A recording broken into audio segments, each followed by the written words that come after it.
Japan history for sleep, why you wouldn't last a day in Sengoku, Japan, and more. So, you think you'd survive in Sengoku, Japan? How charming. You, with your memory foam mattress, your matcha latte, and your curated Spotify playlist for sleep.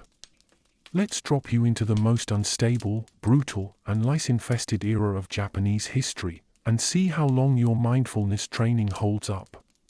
The Sengoku period, literally the Warring States period, wasn't just a romantic time of cherry blossoms and samurai duels. It was chaos wrapped in ritual, dipped in rice wine, and served with a side of death by disembowelment. You wouldn't last a day. But let's pretend you might, just for fun. Or at least, just long enough to fall asleep to the sound of historical suffering. Let me guess, you're under a blanket right now. Probably in a room with controlled temperature, dim lighting, and some lavender oil gently misting through a diffuser. That's nice. Meanwhile, in Sengoku, Japan, you're waking up on a straw mat crawling with fleas, the fire has gone out, and someone probably stole your sandals. Welcome. Before we dive in, leave a comment, where are you watching from? And more importantly, could you really last even one day without a phone, a mirror, or indoor plumbing? Could you even pronounce daimyō properly before one chops your head off for breathing wrong? Let's set the scene. Japan, sometime between 1467 and 1615. The emperor is a puppet. The shogun is irrelevant. The country is fractured into hundreds of warring territories ruled by local strongmen, the daimyō, who hold more grudges than Reddit users. Honor is a performance, and violence is the ticket. Everywhere you look, ashigaru foot soldiers marching through mud, temples burning, and fields scorched for reasons you'll never understand. You'll probably die anonymously, and if you're lucky, a Buddhist monk might chant a few words over your bones before wild dogs drag them off. Don't worry, this will be relaxing. The sound of bamboo swaying.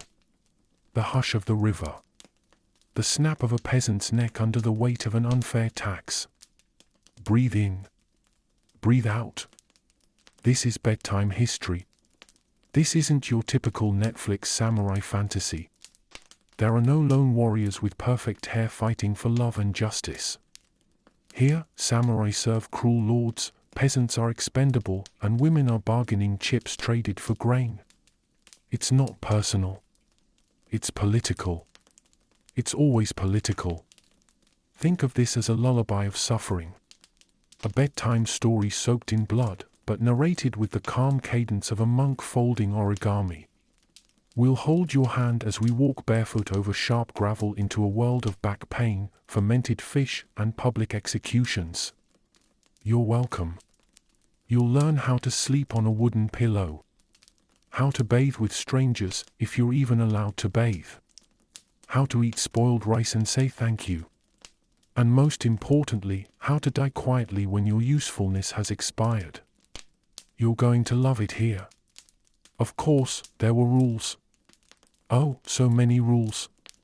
Social hierarchies carved in stone. Honor codes enforced by blades. Ceremonies for everything. Even sneezing had implications. But don't worry, you'll break one without knowing, and someone will break your spine in response. Let's be honest, you wouldn't be a samurai. You'd be a peasant. Or worse, a conscript. Dragged from your rice field to hold a spear you've never used, wearing straw sandals that fall apart in the first puddle.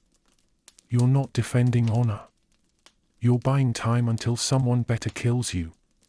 You might hope to be reborn into a noble family, sipping tea and writing haiku. But even nobles get their heads lopped off in power plays that make Game of Thrones look like kindergarten. So don't flatter yourself.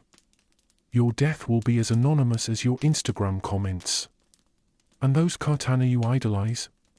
Rusty. Chipped. Rarely the gleaming works of art you see in museums. Most combat was brutal, short, and so terrifying that even hardened warriors soiled themselves. Speaking of which, let's talk about sanitation. Spoiler, it doesn't exist. This video isn't about scaring you. It's about comforting you, by contrast. Because no matter how rough your day was, you didn't have to defend your village with a pitchfork while your hut burned behind you. You didn't lose a toe to frostbite while bowing to your landlord.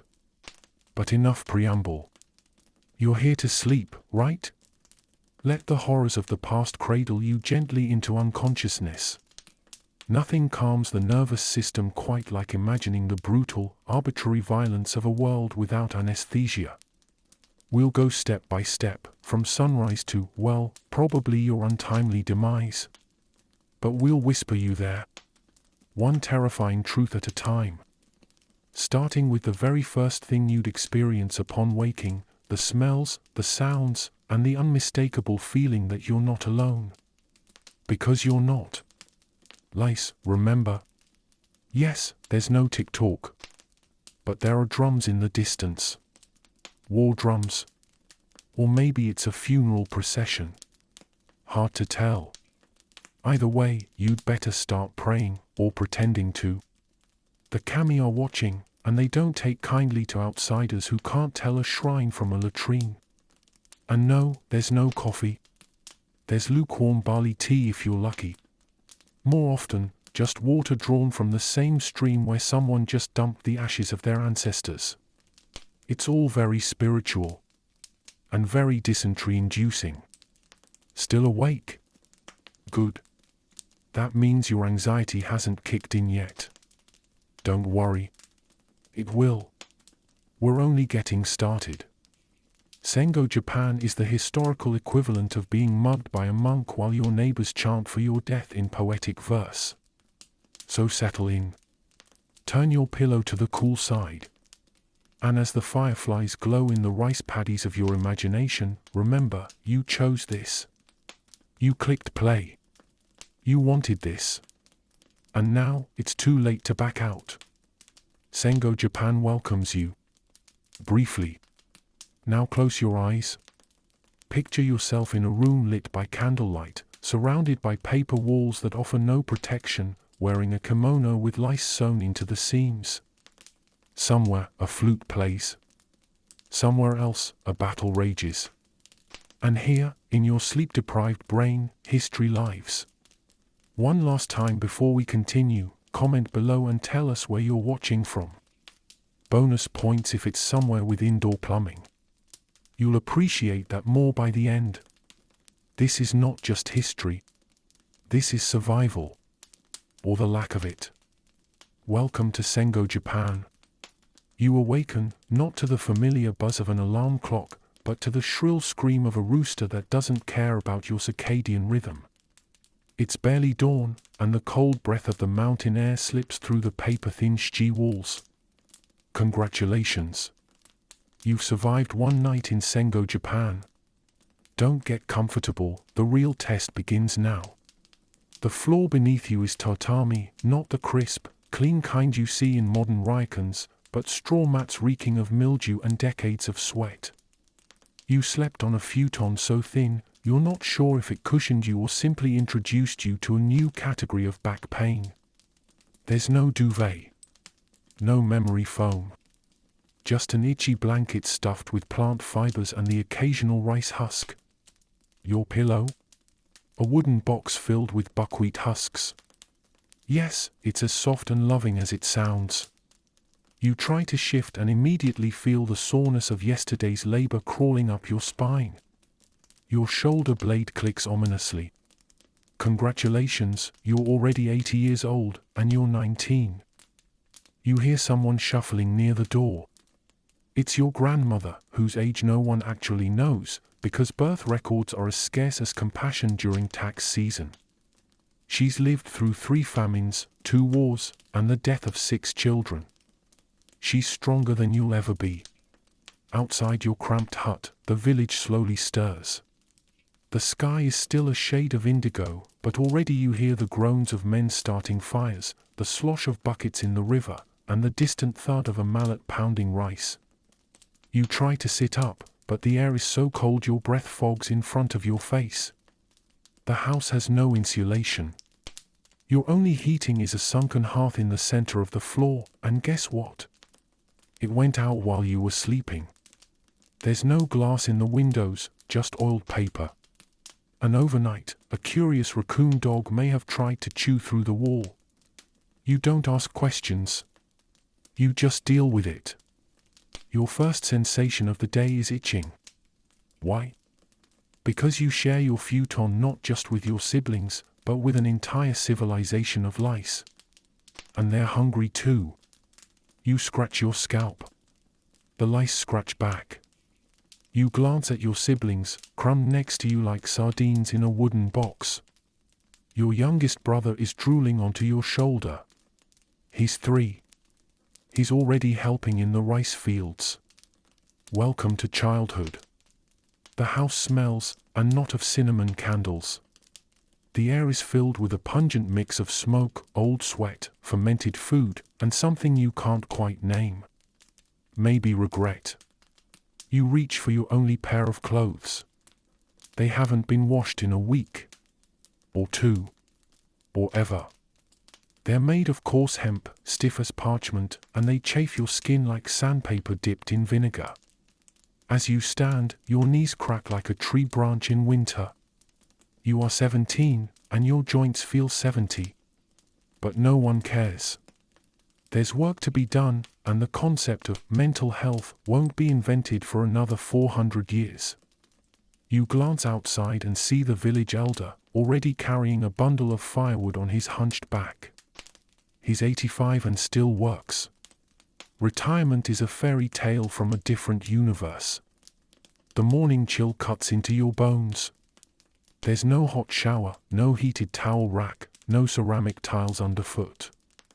Just packed dirt, cold stones, and a level of suffering that builds character, or kills you. Your grandmother tosses you a cold rice ball from yesterday. It's half-eaten. By a rat. You eat it anyway. There's no time, and hunger doesn't wait for your dignity. The thatched roof drips a little. It rained last night, and the straw has soaked up the water like a sponge. Mold spores swirl in the air like tiny curses from the gods. You sneeze. Congratulations, you've just inhaled Sengoku-era penicillin, also known as hope you survive. You hear the village bell. That's not a signal to wake up. It's a reminder that you're already behind. The daimyō expects rice tributes on time, and if your family's quota isn't met, let's just say you might become fertilizer for someone else's field. You stumble outside. Your bare feet meet the cold, wet earth. No boots. No socks. Just calloused skin and centuries of unmet podiatric needs. The sun begins to rise, but it's not golden and warm. It's grey and reluctant, like it, too, regrets being here. Your neighbor nods at you. He's missing 3 fingers. You don't ask how? Some stories are better left under the tatami. Children run past, barefoot, shrieking with laughter. One falls and cuts his foot. No bandages. Just wrap it in old cloth and hope the kami protect him from tetanus. You squint toward the mountain and see smoke. Someone's burning charcoal again. The smell blends with the mist, turning the air into a thick soup of ash and fog. Your first task of the day, hauling water from the river. No faucet. No plumbing. Just a wooden yoke and 2 heavy buckets. Your spine protests. No one listens. You pass the latrine. You try not to breathe. You fail. The chickens are squawking. Loudly. You hate them. But they lay eggs, sometimes, and that's more than you can say for the local millet harvest. A cat slinks by. You don't know whose it is. No one does. It just exists, like suffering. You wipe your face with your sleeve. It's dirtier now.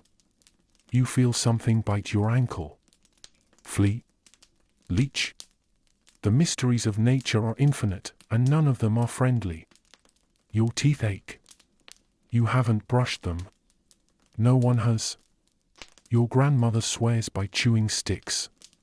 You swear by divine intervention. You pick a lice egg off your eyebrow. You consider naming it. You're lonely. You watch as a farmer begins to plough his field with a wooden hoe. He's bent at a 90-degree angle. He's 33. You guess 70. A bird calls.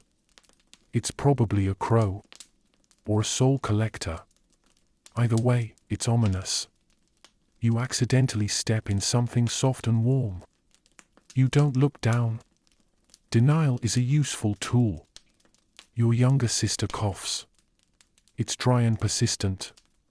You pray it's not consumption. You also pray you never learn what consumption actually is. You trip on a stone and scrape your hand. It bleeds. You consider washing it. Then you remember the river. It's full of leeches. You finally reach the fire pit. It's gone out again.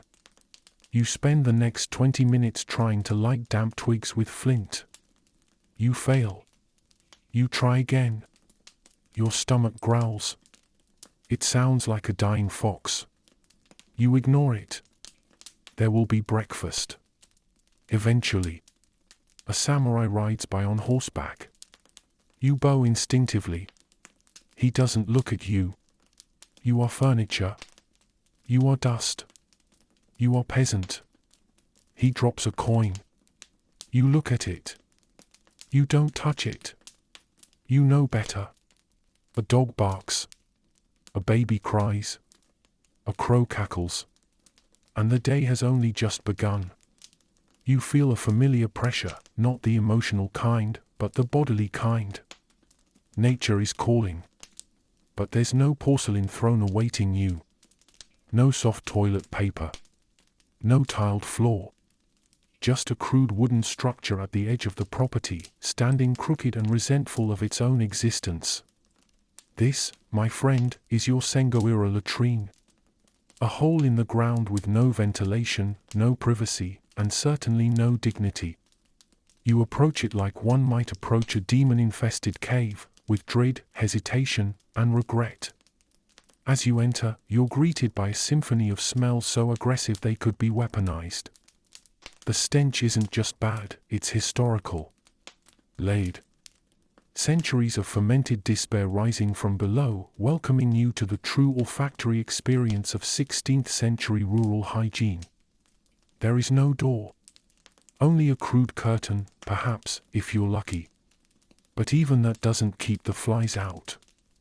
They dance like ghosts around the pit, guardians of excremental history, uninterested in your discomfort.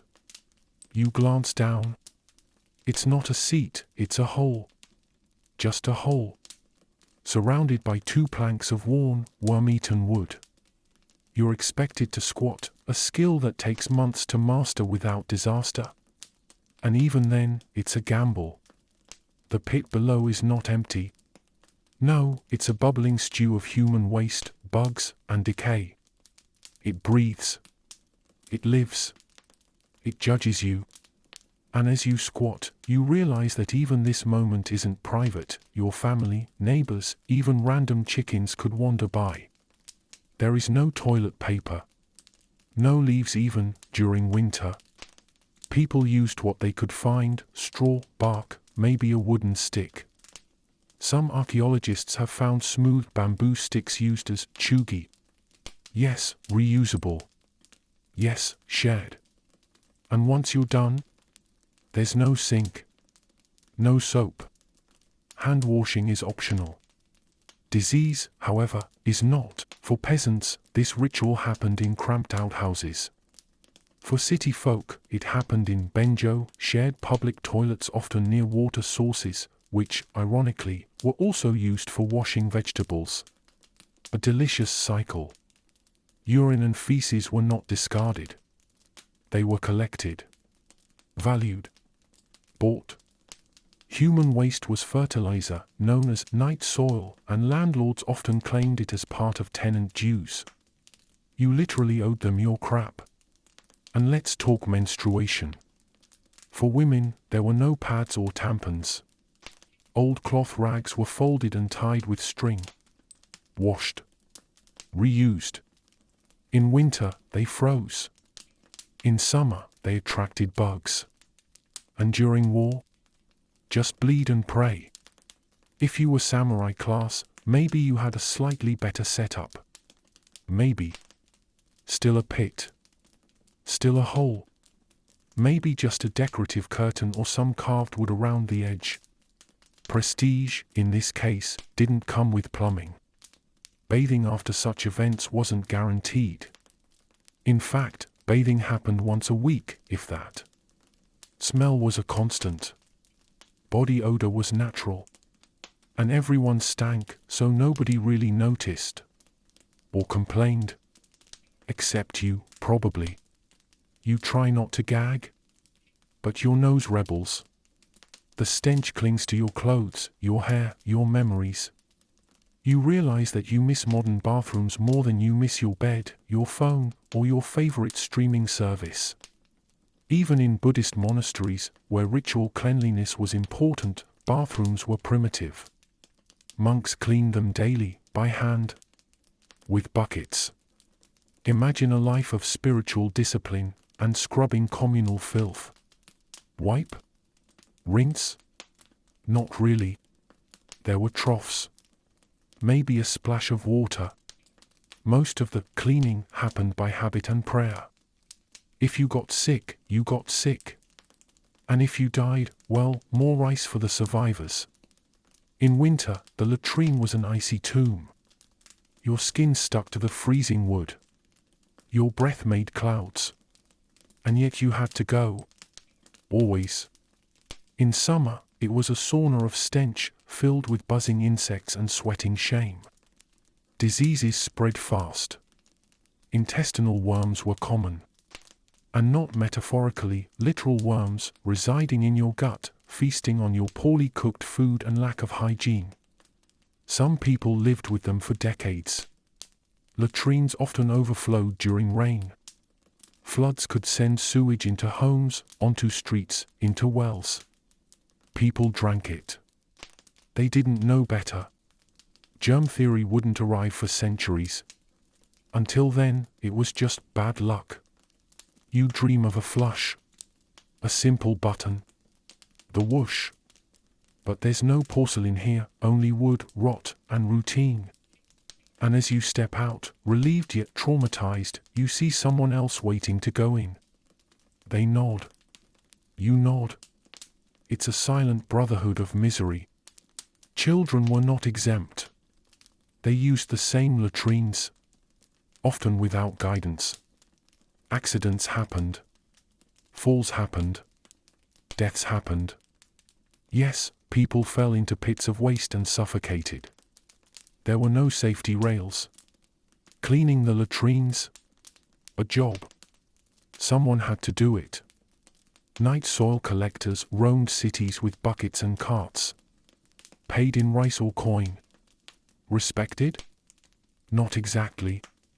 But essential. Their hands were soaked in the cycle of civilization. In Edo, these workers moved silently at night. Hence the term night soil. And yes, the smell followed them. But they made society function. They were the unseen sanitation engineers of a society without saws. When latrines failed, people improvised. Chamber pots. Buckets. Open fields. Behind bushes. It depended on class, region, and urgency. But privacy was never a guarantee. And dignity was optional. Some temples had elegant latrines, built with wooden screens, tatami mats nearby. But at their core, they were still pits. And beneath the incense and lanterns, the smell always found a way through. Rats. Cockroaches. Beetles.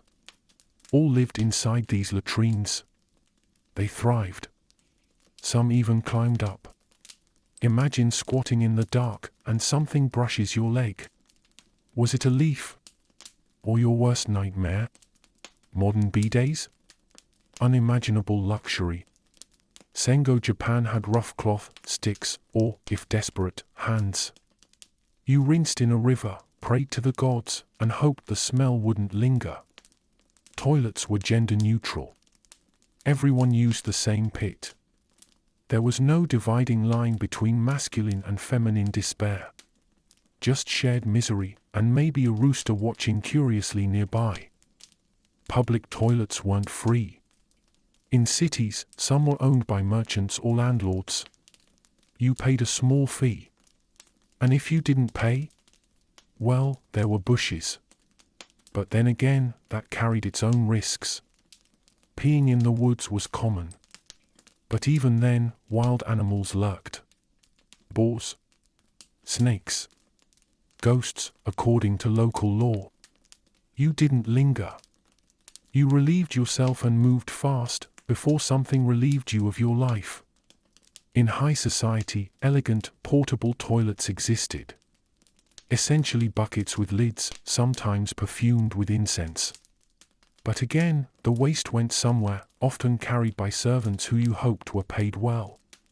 If you were sick? Tough luck. There were no adult diapers. No support. Just more soiled cloth, more shame, and a deeper hole to dig. Literally and metaphorically. People adapted. They had to. You held it in. Or you didn't. Accidents happened, especially among children and the elderly. But shame was part of life. You simply accepted it and moved on. No one complained. Not because they were happy, but because there was no alternative. This was life. Filthy. Honest. Grounded in the flesh and all its needs. And you were expected to endure it. Even elite warriors squatted like everyone else. Their armor may have been polished, their swords sharp, but their backsides were just as vulnerable to splinters, insects, and gravity. Toilet humor existed. People joked. It was one of the few ways to survive the indignity. Laughter, after all, is a form of rebellion. Especially when your feet are slipping in a frozen latrine. When latrines froze over, people sometimes burned straw inside to warm them. Imagine standing over an open fire while squatting, a balance of heat and hazard, comfort and combustion. Bathhouses existed, yes. But not after every bowel movement. You smelled like what you lived in. Everyone did. And after a while, the nose stopped noticing. But the soul remembered. Old records mention spirits haunting latrines. Ghosts of those who died in shame. To appease them, some hung charms or whispered prayers before entering. Superstition meets sanitation. By the time you leave the latrine, you are a changed person. Not spiritually enlightened, but physically humbled. You faced history's darkest corner, and it smelled worse than you imagined. You stagger out into the morning light. Eyes watering. Spirit broken. Hygiene obliterated. And it's only 6 a.m. Welcome to Sengo Japan. You're awake now, somehow. Maybe the lice scratched you conscious. Maybe the cold wooden floorboard bruised a rib. Either way, you're vertical. Congratulations. It's time for the first meal of the day. You know, the one that modern life tells you is the most important. In Sengo Japan? Not so much. Your stomach growls. Not from hunger, but from microbial chaos. You haven't eaten in 18 hours, and the air smells like old sweat, wood smoke, and something faintly fermented. Good news, there is food. Bad news, it's yesterday's rice. If you're lucky. The rice is cold. Not in a refreshing, sushi roll kind of way. It's clumped, hardened, with a crust that could cut skin. This is leftover rice. Sometimes called katameshi, a frugal blend of rice and whatever fillers could stretch it, barley, millet, or weeds from the side of the road. Protein? A luxury. Perhaps a sliver of dried sardine, if a merchant passed through last week and didn't get robbed. More likely, you'll chew on a salted pickle made last fall, sour enough to make your molars recoil. There's miso soup. Don't get excited. It's cloudy water, boiled with the remnants of miso paste, thinned until it resembles murky tea. No tofu. No scallions. Just steam and the illusion of warmth. Famine was frequent. Between typhoons, poor harvests, and warlords requisitioning grain stores, peasants often ate on the brink of starvation. In bad years, tree bark and dirt were ground into food. Yes, dirt. Jinko was soil mixed into rice gruel, eaten out of desperation. You sip your soup. A leaf floats by. You're not sure if it was intentional. There's no salt. Salt is valuable, taxed, traded, and monopolized. If your village lacks a salt root, your meals taste like boiled fog. You reach for tea. Except you don't. Tea was for the elite, a ceremonial, spiritual affair. You get water, maybe. Lukewarm if someone remembered to boil it. Full of iron taste from a pot that hasn't been scrubbed since the last dynasty. No sugar, obviously. Sugar wasn't widely available in Japan until the Edo period, and even then, it was reserved for nobles and monks. Your version of sweet is a dried persimmon, if you haven't sold it already for thread. There's no fruit salad. There's no toast. There's no bacon. Bacon doesn't exist. Pigs were rare, and meat eating was culturally discouraged by Buddhist influence. If you ate meat, it was wild boar or bird, and only during specific seasons. Mostly, you didn't. Your neighbor eats in silence. Meals aren't for talking. They're for survival. If you speak, you might lose your portion. Food is rationed. A family of 5 might eat from one bowl. Children wait for the elders to finish before scraping what's left. The bowl is wooden.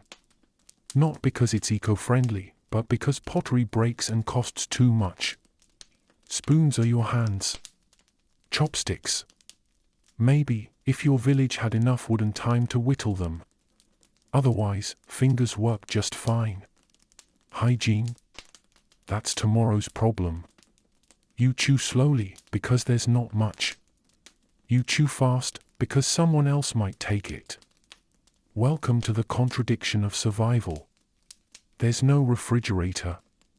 Leftovers are dried, smoked, or buried in salt, if you have it.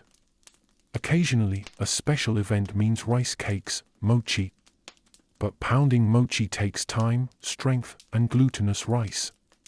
You're lucky if you even see it at New Year. The rest of the year? It's dreams and broken teeth. The hearth crackles nearby. It's not for comfort. It's for cooking. And sometimes, smoke keeps the bugs away. If you're unlucky, you cough on the soot that builds in the rafters and stains your lungs black by age 30. You feel a hair in your rice. It's yours. Or not. No one has time to complain. Hunger trumps hygiene. You smell something, vinegar, maybe. That's narazushi, the ancient form of sushi, fermented fish wrapped in rice, left to rot for months. It's as much food as it is a microbial experiment. Rich in flavor. Richer in bacteria. Breakfast isn't eaten on a table. You squat. Or kneel. If you're noble, maybe you have a tatami mat. If not, it's the floor, dusty and cold. Your knees creak from yesterday's fieldwork. There's no coffee. No caffeine. No alarm clock but the sun and your master's whip. You don't wake up, you endure upward. You don't Instagram your meal. You pray you survive it. Because bad food isn't just gross, it's fatal. Malnutrition paves the way for disease. A weak body welcomes parasites like a hospitable inn. Sometimes you skip breakfast. Not for intermittent fasting, but because there's nothing. Droughts, raids, and taxation leave granaries empty. You learn to pretend you're full. Farmers pay tax in koku, a unit based on rice. 1 koku could feed a man for a year. Daimyō measured their power in koku. You measure yours in how long you can keep from fainting. You share your meal with chickens, children, and ghosts. The ancestral altar watches. You leave a grain of rice. You burp quietly. Not out of rudeness, but fear. Some believe sounds summon spirits. Better to suffer in silence than invite the unknown. Breakfast ends when the food is gone, or when someone stronger takes it. Welcome to breakfast in Sengoku, Japan, short, sour, and silently swallowed. And now, off to work. As if your body had fuel for that. Don't worry. The shogunate isn't interested in your energy levels. They want your rice tax, your obedience, and maybe your head. There is no wardrobe. No closets. No hangers. Your clothes, if you're lucky enough to have more than one set, are a folded pile of rough spun fabric beside your futon, or more likely, a woven mat on a dirt floor. They smell faintly of mildew, ash, and human proximity. Welcome to your outfit for the day. And the next. And every day until the seams surrender. Your feet touch the ground, and you're barefoot. Of course, you are. Tatami mats, if you have any, were reserved for the elite, and the floorboards don't care about your callus. Outside, the frozen mud awaits. In summer, it'll be soggy with rain. In winter, it becomes an unrelenting, icy slab of nature's indifference. You wrap a thin, tattered kimono around your body, though it's less the elegant silk robe seen in paintings and more a patched-together garment made from hemp or cotton, if you're lucky. Wool? Never heard of it. The inner lining is worn smooth from friction and sweat, and offers all the insulation of a paper screen.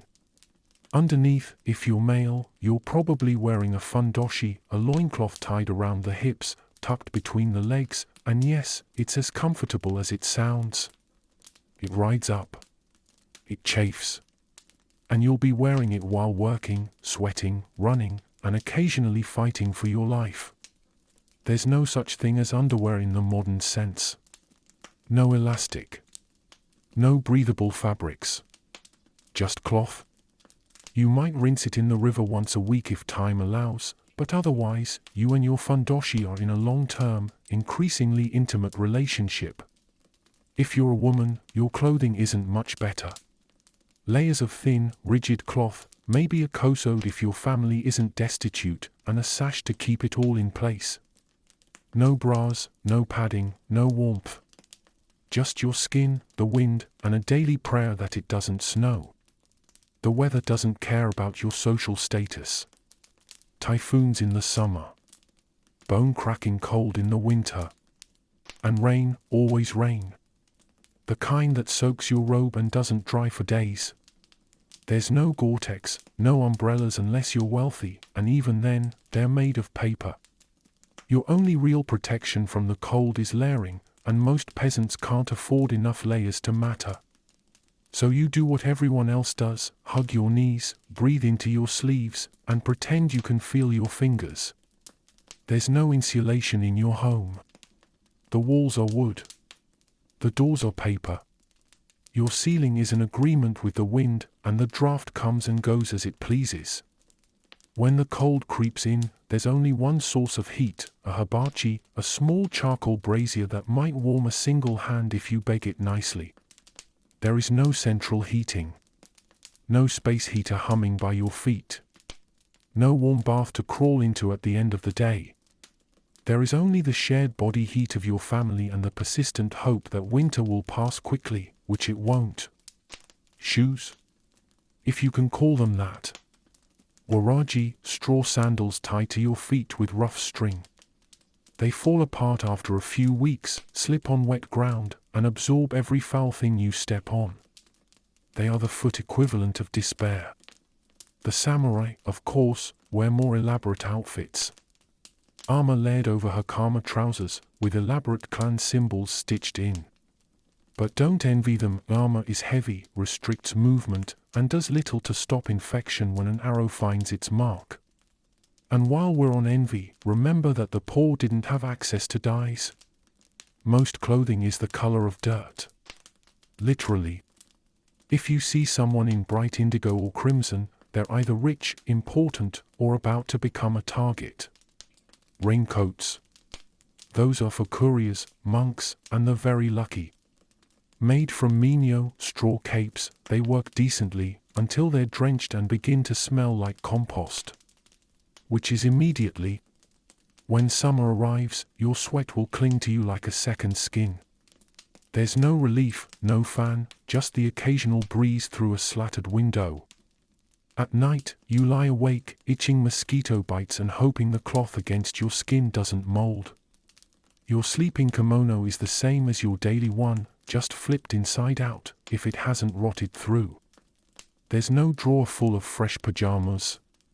Just a crusted sleeve and the smell of wood smoke and oil. Babies wear nothing. Children wear less. A small sarasha, cloth wrap, or an oversized hand-me-down until they outgrow it, or until it's taken by a younger sibling. Clothes are not expressions of personality. They are borrowed, traded, and often buried with their last owner. Winter winds will scrape at your cheeks, and there's no chapstick. Your lips will crack and bleed. Your hands will go numb.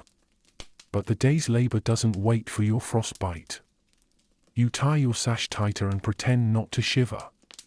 The truly poor go without. Ragged robes patched with rice sacks. Holes large enough for the wind to pass judgment.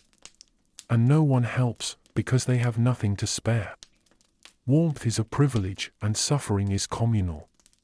You might try to use tatami mats to insulate your home, but they mold easily in humid summers and attract insects. And those insects don't just live under the mats, they live in your sleeves, your sandals, your hair. There is no wardrobe rotation. There's just survival. You wear your clothes until they become more whole than fabric, and then you stitch them again. Over and over. Clothing is not fashion, it is a battle against nature's apathy. Samurai might have better clothes, but they also die more often. So there's that. Your belt, the obi, serves not only to hold your kimono together but to carry small tools, maybe a pouch, or a dull dagger for emergencies. It digs into your ribs when you bend over, but complaining is for children. Textiles are valuable. A clean bolt of fabric might be worth more than your month's rice. Which means theft, accusations, and occasional executions over clothing. Yes. You can be killed for stealing a robe. You do not choose your clothes. Your status chooses them for you. Peasant? Expect rags. Monk? Expect uniform simplicity. Warrior? Expect burden. There's no runway. Just dirt paths and staring strangers.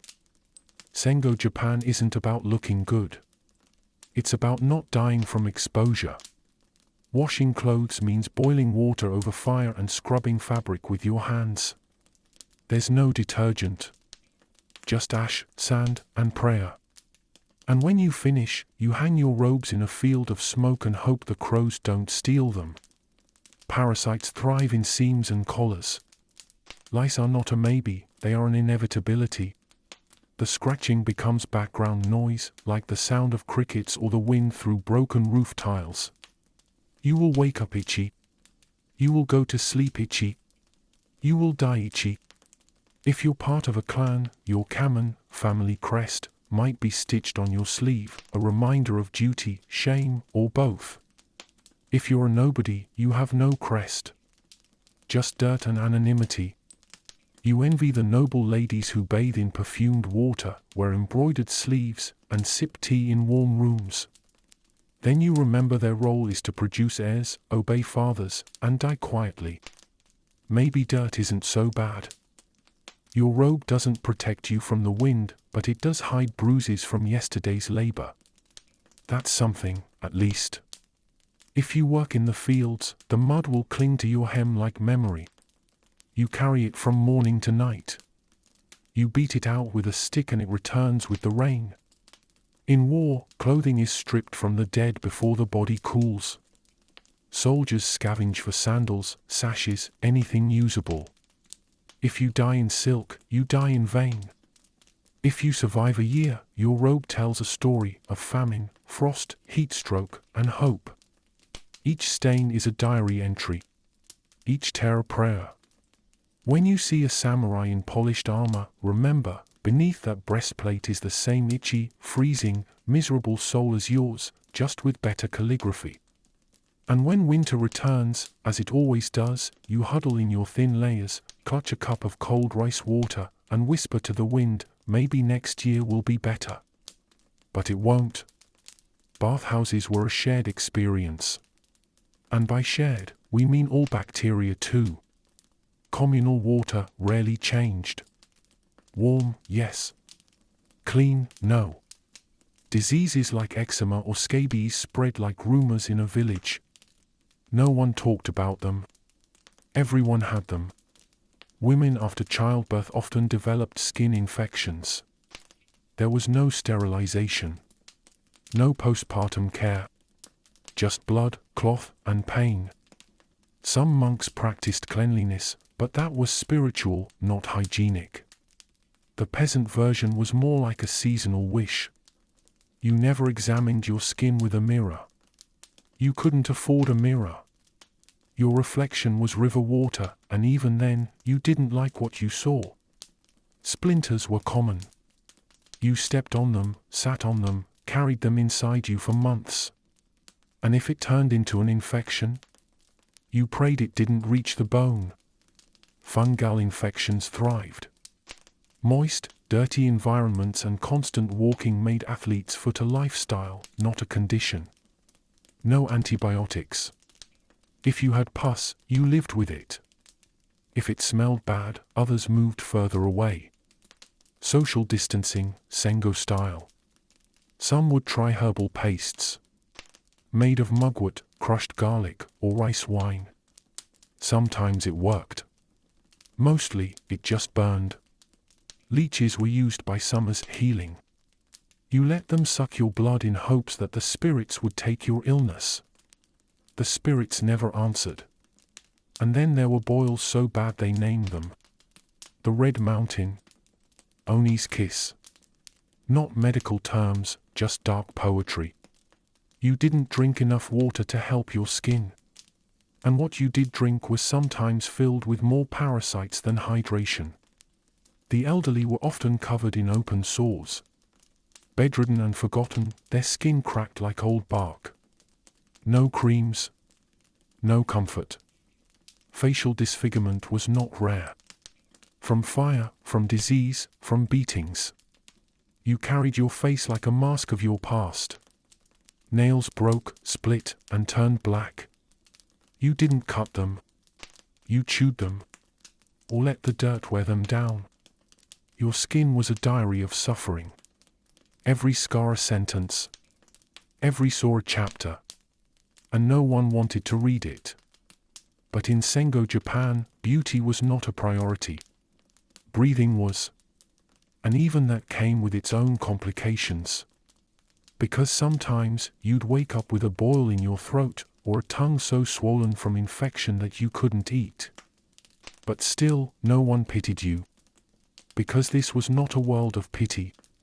It was a world where pain was simply the soundtrack to your day. And your skin? Just the canvas. Children had rashes year-round. Adults had ulcers.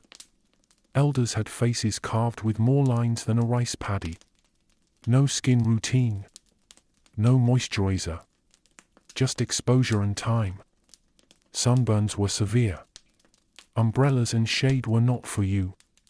You worked under the open sky until your skin blistered, peeled, then burned again.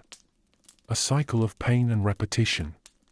Acne wasn't just for teenagers, it followed you well into your 30s. Grease, dirt, sweat, an acne cocktail. And scratching only made it worse. Women used rice powder to cover blemishes if they were lucky. But that was a city luxury. In the countryside, you just didn't care anymore. Or pretended not to. If you were noble, you might have access to camellia oil. But if you were poor, you washed your face in river water and hoped there weren't leeches. There were beliefs that certain spirits caused skin problems. People prayed to ward off ailments, offered rice to ancestors, or avoided certain foods believed to anger invisible forces. Warts and growths were seen as signs. Of what? No one agreed. But you certainly wouldn't get them removed. They just became part of your identity. Ah yes, that's Kenta with the shoulder lump. Body odor was omnipresent. No deodorant, no perfume. Just the bouquet of sweat, fish, smoke, and fermented miso. A sensory experience your enemies could smell from 5 rice fields away. You didn't shave. Beards were rare for genetic reasons, but when hair did grow, you let it. Razor blades were not in the peasant budget. You might clean yourself with ash or sand. Sounds rough? It was. You scratched away dirt by adding more dirt. Sometimes it worked. Sometimes it just gave you a rash. Bathhouses were a shared experience. And by shared, we mean all bacteria too. Communal water rarely changed. Warm, yes. Clean, no. Diseases like eczema or scabies spread like rumors in a village. No one talked about them. Everyone had them. Women after childbirth often developed skin infections. There was no sterilization. No postpartum care. Just blood, cloth, and pain. Some monks practiced cleanliness, but that was spiritual, not hygienic. The peasant version was more like a seasonal wish. You never examined your skin with a mirror. You couldn't afford a mirror. Your reflection was river water, and even then, you didn't like what you saw. Splinters were common. You stepped on them, sat on them, carried them inside you for months. And if it turned into an infection, you prayed it didn't reach the bone. Fungal infections thrived. Moist, dirty environments and constant walking made athletes foot a lifestyle, not a condition. No antibiotics. If you had pus, you lived with it. If it smelled bad, others moved further away. Social distancing, Sengo style. Some would try herbal pastes. Made of mugwort, crushed garlic, or rice wine. Sometimes it worked. Mostly, it just burned. Leeches were used by some as healing. You let them suck your blood in hopes that the spirits would take your illness. The spirits never answered. And then there were boils so bad they named them. The Red Mountain. Oni's Kiss. Not medical terms, just dark poetry. You didn't drink enough water to help your skin. And what you did drink was sometimes filled with more parasites than hydration. The elderly were often covered in open sores. Bedridden and forgotten, their skin cracked like old bark. No creams. No comfort. Facial disfigurement was not rare. From fire, from disease, from beatings. You carried your face like a mask of your past. Nails broke, split, and turned black. You didn't cut them. You chewed them. Or let the dirt wear them down. Your skin was a diary of suffering. Every scar a sentence. Every sore a chapter. And no one wanted to read it. But in Sengo Japan, beauty was not a priority. Breathing was. And even that came with its own complications. Because sometimes you'd wake up with a boil in your throat, or a tongue so swollen from infection that you couldn't eat. But still, no one pitied you. Because this was not a world of pity. It was a world where pain was simply the soundtrack to your day. And your skin? Just the canvas. You wake up at dawn, again. Not because you're eager to greet the sun like a Zen master full of wisdom, but because the village bell tolls, and if you're not already up, the local overseer might accuse you of laziness. That's not a joke. Laziness, in Sengo Japan, could mean punishment. Not a lecture. Punishment. There's no job application, no CV, no chance to pivot careers. You do what your father did, and his father before him, unless war or famine ripped your lineage apart. You're either a farmer, a fisherman, or laboring in some construction project that benefits a daimyo you'll never meet. Feudal obligations dictate your entire existence. You owe rice, your harvest, your sweat, your life, to the daimyo, the lord of your domain. It's not optional. Even during a bad season, you're still expected to meet your quota. You eat what's left. If anything's left. Taxation wasn't just economic, it was physical. If your household didn't pay up, your daughter might be taken into service, your land confiscated, or your back flogged in front of your neighbors. And everyone watched. That was part of the humiliation ritual. The daily labor of a peasant wasn't dignified toil, it was survival on a razor's edge. You'd till fields with tools barely sharper than bones. Literally, some were made of sharpened wood if metal wasn't available. Iron tools were luxury. Forget about weekends. There are no rest days unless the gods, or your master, declare a festival. Otherwise, it's sun up to sundown, day in and day out. Your hands are calloused, your back is permanently bent by age 30, and your knees ache with the rhythm of the earth you never get to own. Rice paddies are your battlefield. You wade knee-deep in water teeming with leeches, frog spawn, and parasites. No, you don't wear boots. What are boots? Your feet are bare, swollen, and often infected. The rhythm of work is dictated by nature and lord alike. If the weather fails, if the floods come early, if the rice browns before it's ready, it doesn't matter. You still owe the same amount of koku, a measure of rice that supposedly feeds one man for a year. Koku isn't just a food unit. It's a tax measure, a debt, a sword hanging over your head. Can't pay it? Maybe your neighbor can. Or maybe your daughter gets taken as a servant to a samurai household. Not out of opportunity, out of desperation. Farming wasn't the only brutal job. Logging required carrying trees without machinery, just ropes and the will to survive. Fishing. Small wooden boats on unpredictable rivers, with zero safety. And building castles? You mean dying on scaffolding for someone else's prestige? During wartime, an almost constant condition in Sengo Japan, peasants could be conscripted without warning.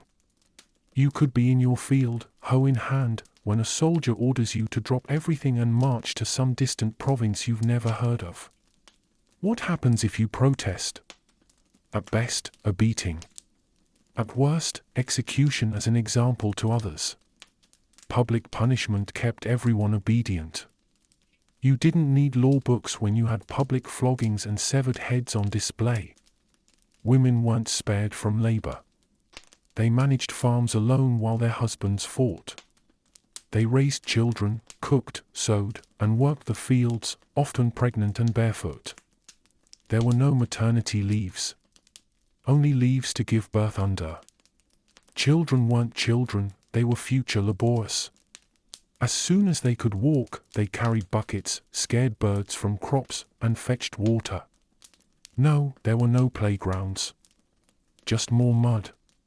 Some labor was ritualized, like rice planting festivals. But don't be fooled. The festival was mandatory. The gods might smile, but your muscles still burned. Singing songs while planting didn't make it less backbreaking, it just masked the pain. You didn't choose your boss. You were born under his rule. If he died, the new daimyo could double your taxes, seize your land, or forcibly relocate your entire village. He might never visit. But his policies were written in blood. Torture wasn't uncommon. Some daimyo used bamboo slivers under nails to punish tax evasion. Others preferred hot irons or beatings. All were legal. The samurai class enforced order, and justice meant obedience to your lord, not fairness. The village headman, often another peasant, enforced quotas. If he failed to collect enough rice, the entire village could be punished. So yes, even your neighbors had reason to betray you. There was no union. No right to protest. No going viral to call attention to injustice. Just pain, silence, and the knowledge that the cycle repeats with or without you. Even the tools you used were limited. A single hoe or sickle passed from father to son. If it broke, you repaired it with string or prayed to the kami for strength. Iron was expensive. Wood and desperation were free. If you had to transport goods, it was on your back. No carts, no oxen unless you were lucky. Rope across your forehead, bundles strapped to your spine, sweating under a summer sun that cared nothing for your suffering. And still, you feared bandits. If your crop survived weather, pests, and overwork, it could still be stolen. The local militia might protect you if they weren't the ones stealing it themselves. Seasonal rhythms dictated survival. Harvest late. Starve. Plant early. Risk frost. Every decision was a gamble with your family's stomachs. You weren't paid in money. Rice was the currency. And if you were lucky enough to earn a few coins, you couldn't spend them far. Most villages were isolated, self-contained, and suspicious of outsiders. Sake was rare. Drunken relief was a luxury. Most peasants drank water, often unsafe, or weak barley tea if they were lucky. Alcohol? That was for the samurai. Food shortages meant you sometimes ate bark, straw, or boiled roots. There were recorded famines where entire regions lost half their population. You still went to the field. Hunger wasn't an excuse. Corvée labor was forced. You didn't get paid. The Lord ordered a road, a castle, a moat. You showed up with your shovel. Refusal wasn't an option. The lash was. Seasons dictated death as well. Summer brought dysentery. Winter brought frostbite. Spring brought mold and floods. You endured, not because you were strong, but because there was no other choice. The spiritual worldview said suffering was noble. Buddhist teachings emphasized endurance. Shinto rites reinforced purity through pain. Your pain? Part of the divine plan. Sleep on that. Eventually, your body gave out. Most peasants didn't live past their 40s. Arthritis, malnutrition, and infection wore you down. But you worked until you dropped. There was no retirement. And when you died, you weren't celebrated. You were buried in a shared grave, marked with a wooden post that rotted within a decade. Your name was remembered only if your descendants survived.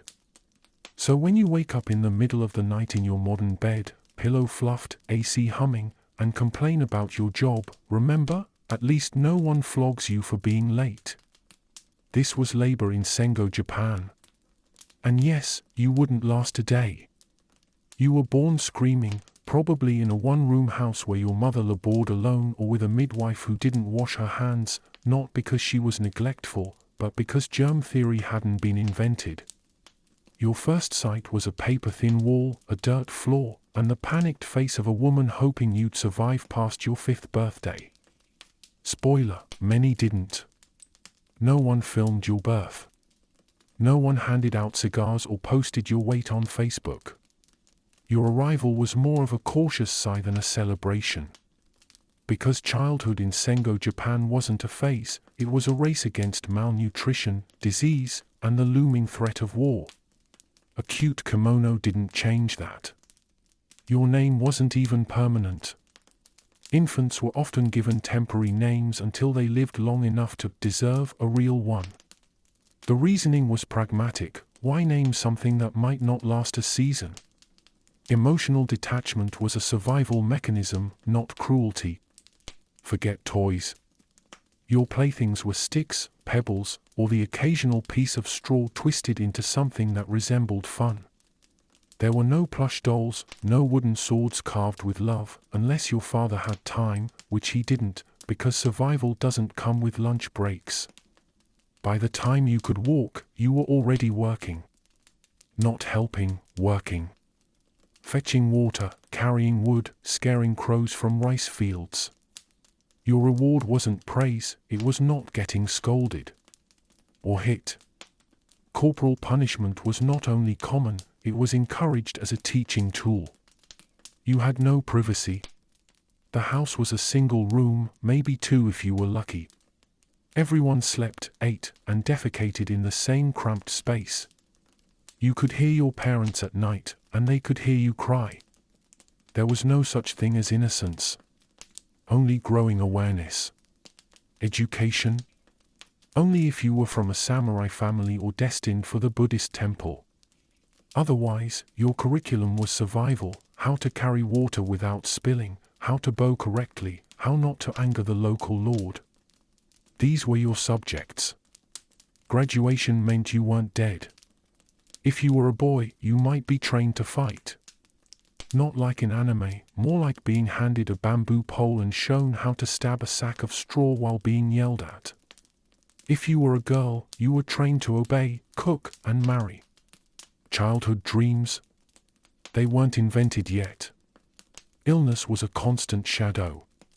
Fevers, parasites, worms, coughing fits that lasted weeks. There were no antibiotics, no cough syrup, no cozy hospital beds. Just tea made from roots, chanting monks, and the hope your spirit was stronger than your infection. Your teeth rotted quickly. Sugar wasn't common, but poor hygiene was. Even kids had blackened stumps for molars. Brushing your teeth with ash or twigs wasn't fun, it was ineffective. By 10, you might have the dental profile of a modern 80-year-old. Playtime wasn't scheduled. You stole moments between chores. A race by the river, a game of tag behind the rice barn. But joy was fleeting. Always you were reminded, you're not here to play. You're here to prepare for a life of work, submission, and hardship. Fathers could be distant or terrifying. The pressure of feeding a family turned men into stone. Discipline came with fists or silence. If you failed at a task, it was your fault. If you cried, you were weak. Emotional support wasn't a language they spoke. Your mother was the closest thing to warmth, but even she was tired. Always working, always worrying. She might smile at you, sing softly while she cooked. But she might also slap you for dropping a bowl. Regret followed quickly. So did exhaustion. Warfare loomed over everything. One morning, your father was summoned.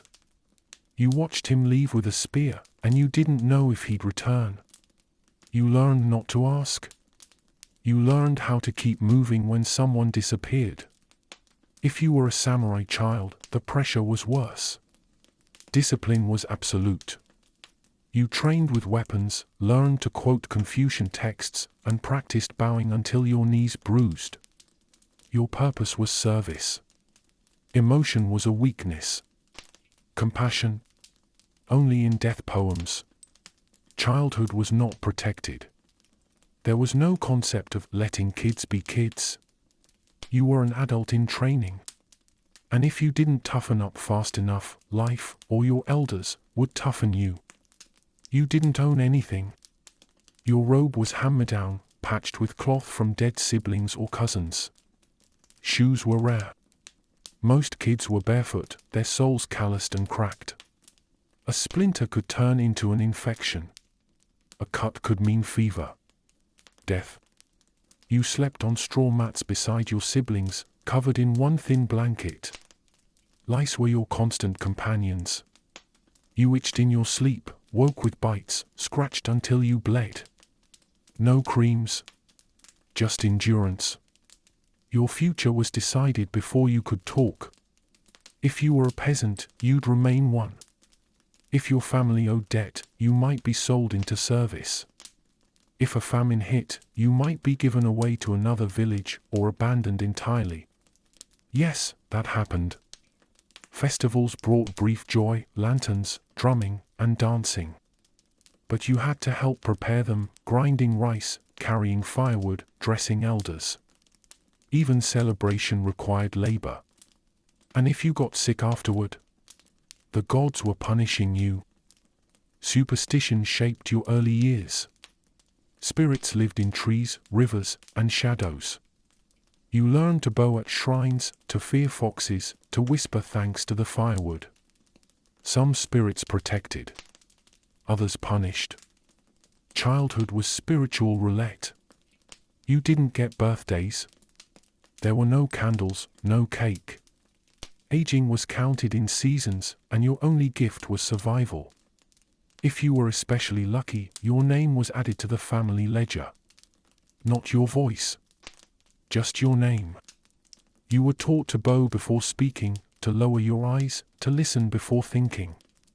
Individuality was a luxury no one could afford. Harmony was survival. And if you stood out too much, someone might beat it out of you, verbally or otherwise. If you were disabled, options were bleak. There were no accommodations, no special schools. You were often hidden, pitied, or treated as cursed. Your life expectancy dropped further. Compassion existed, but it wasn't institutional. It was whispered. As a child, you knew death intimately. Siblings died from fever. Cousins vanished in war. A neighbor's child fell into a river. You didn't cry loudly. You bowed. You lit incense. And then you kept hauling water. You had no concept of mental health. Anxiety was seen as cowardice. Depression was laziness. Nightmares were demons. You were told to pray harder, work more, be stronger. And never, ever speak of your feelings. If your father died, your family's status crumbled. If your mother remarried, you might be sent to relatives. Children were assets or burdens. And love, while present, was often expressed in chores rather than cuddles. You could be sent as a servant by age 7. Scrubbing floors in someone else's home, bowing until your neck ached. You might see your parents once a year, if at all. You weren't stolen. You were given, because rice ran out. Sometimes children were taught music, calligraphy, or poetry. But only if they were elite. For most, those arts were distant dreams, seen at temples, heard from traveling performers, never touched with your own hands. Girls were married off in their early teens. Boys could be conscripted by 12. Your childhood ended long before your voice changed. And once you crossed that line, no one ever asked if you were ready. You were expected to be. You learned early to keep your head down, literally and figuratively. Humility was safety. Confidence was arrogance. And arrogance could get your family punished. The seasons taught you harsh lessons. Winter bit your fingers. Summer scorched your back. Spring flooded your path to the well. Fall reminded you of coming hunger. No holidays. Just cycles of work. If you had a moment to laugh, you held on to it. A sibling's joke, a dog chasing its tail, a good bowl of porridge. But even then, laughter was quiet. Loud joy felt dangerous. Like tempting fate. Death rituals were drilled into you. How to bow. How to chant. How to burn incense. Because statistically, someone close to you was going to die. Probably soon. You never learned to dream. Not of fame, not of escape. You dreamed of a dry roof, of enough rice, of warm tea. Of reaching 16. And yet, in all this hardship, children smiled. Not because life was easy, but because humans are strange that way. A breeze, a flower, a game of tag, brief sparks of beauty in a brutal world. So if you're watching this while tucked in bed, full stomach, soft light, favorite blanket nearby, and you still feel like your childhood was rough, just remember, in Sengo Japan, survival was the only rite of passage. And if you'd lived back then, you probably wouldn't have lasted past your 5th winter. Education, in Sengo Japan, was not a universal right, it was a privilege shaped by class, caste, and birthright. If you were born to a peasant family, the closest you got to school was learning how not to die before harvest season. And no, you didn't get to choose your major. Reading and writing were skills reserved for monks, scholars, and the elite children of samurai. If you belonged to that circle, congratulations. You got to memorize Confucian texts while kneeling on tatami mats until your legs went numb. Everyone else? Illiteracy was your inheritance. There was no such thing as a public school. No chalkboards, no recess bells, no lunch boxes. Education took place in temples or private homes, often administered by Buddhist monks who taught through repetition, discipline, and, when necessary, a bamboo rod to the knuckles. The standard textbook? Sutras. Buddhist scriptures that you copied, line by line, over and over. There were no diagrams, no colorful illustrations, just line after line of sacred calligraphy written in characters you couldn't question. Enlightenment, apparently, came one stroke at a time. Peasant children were not encouraged to think beyond their role. Curiosity could be dangerous. Ask too many questions, and you might be labeled troublesome. Better to learn obedience than wisdom. Wisdom was for lords. You were here to serve. If you were a young samurai boy, your education was twofold, half moral indoctrination, half militarized training. You were taught to quote Confucius, to meditate on the impermanence of life, and to kill without hesitation. A strange duality for someone barely tall enough to reach the sword rack. Physical punishment was an educational tool, not an abuse. If you got a character wrong, if you slouched, if you fell asleep mid-recitation, you got smacked. Not with love. With duty. Because a good student must suffer, like everything else in Sengo Japan. There was no emphasis on creativity. No poetry workshops, no finger painting. Expression was rigid, formal, coded. Even writing a poem required adherence to a strict form, like waka or haiku, crafted not to express freedom, but to demonstrate your mastery of tradition. Girls were rarely educated beyond housework. A few, from noble families or temples, might learn to read or write. But for most, education consisted of memorizing rituals, folding cloth correctly, and surviving childbirth. Algebra? That was a dream from a different dimension. In some temple schools, known as terrakoya, children from merchant families might learn basic reading, writing, and arithmetic. But these were rare, and often urban. If you lived in a rice farming village, your lessons were rice, mud, sweat, and prayer. There was no separation of church and school. Buddhism was the curriculum. Morality, obedience, karmic debt, these were the foundations of learning. Education was not about personal development. It was about becoming a cog in a divine machine. Some daimyō began to see the value in education, at least for their retainers. Learning to read orders, draft letters, or calculate taxes could increase efficiency. But let's be clear, the goal wasn't enlightenment. It was logistics. Efficient subjugation. If you wanted to become a monk, your education was monastic and lifelong. Chanting, fasting, copying sutras, practicing self-denial. You learned to silence your desires, extinguish ego, and stare at a wall for hours.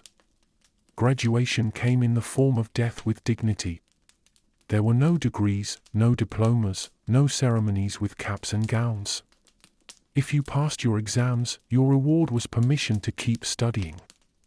Or, in rare cases, to be trusted with bureaucratic tasks no one else wanted. Paperwork was the apex of ambition. For peasants, knowledge was passed orally. Songs, stories, warnings. You learned through repetition, through failure, through imitation. There were no tests. Only consequences. Misplant the rice, and your family goes hungry. That was the final exam. Confucian values dominated the educational ideals of the warrior class. Loyalty to one's lord. Filial piety. Restraint. Decorum. And if you questioned these ideas, the only lesson you learned was how fast a senior could swing a stick at your temple. Instruction was hierarchical. The teacher spoke. You listened. Period.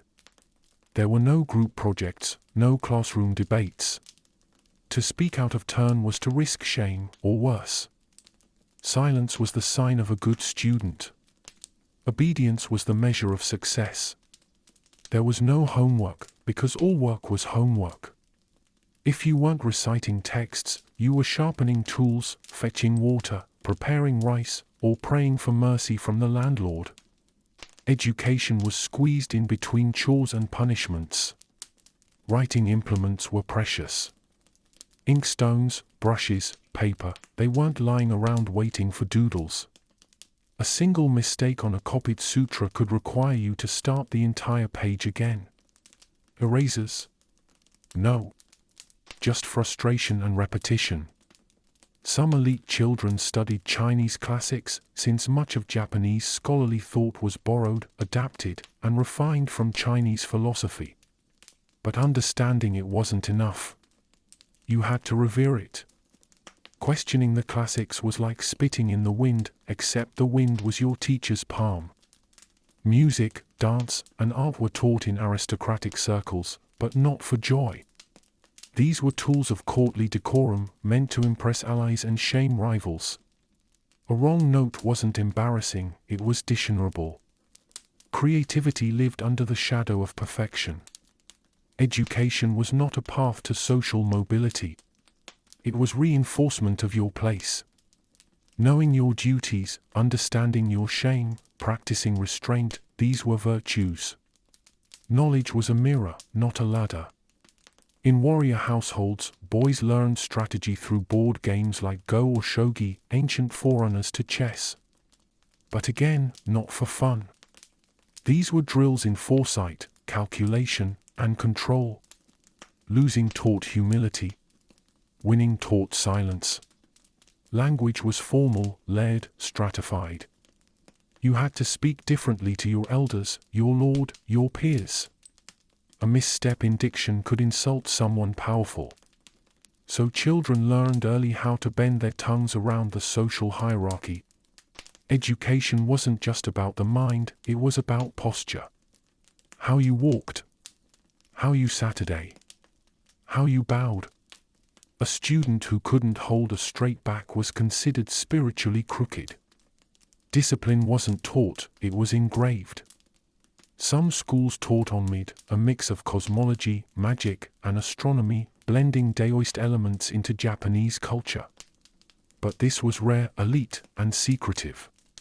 If you studied the stars, you weren't a dreamer, you were a calculator of fate. Even literacy had limits. Many who could read couldn't write. Others could write but not compose.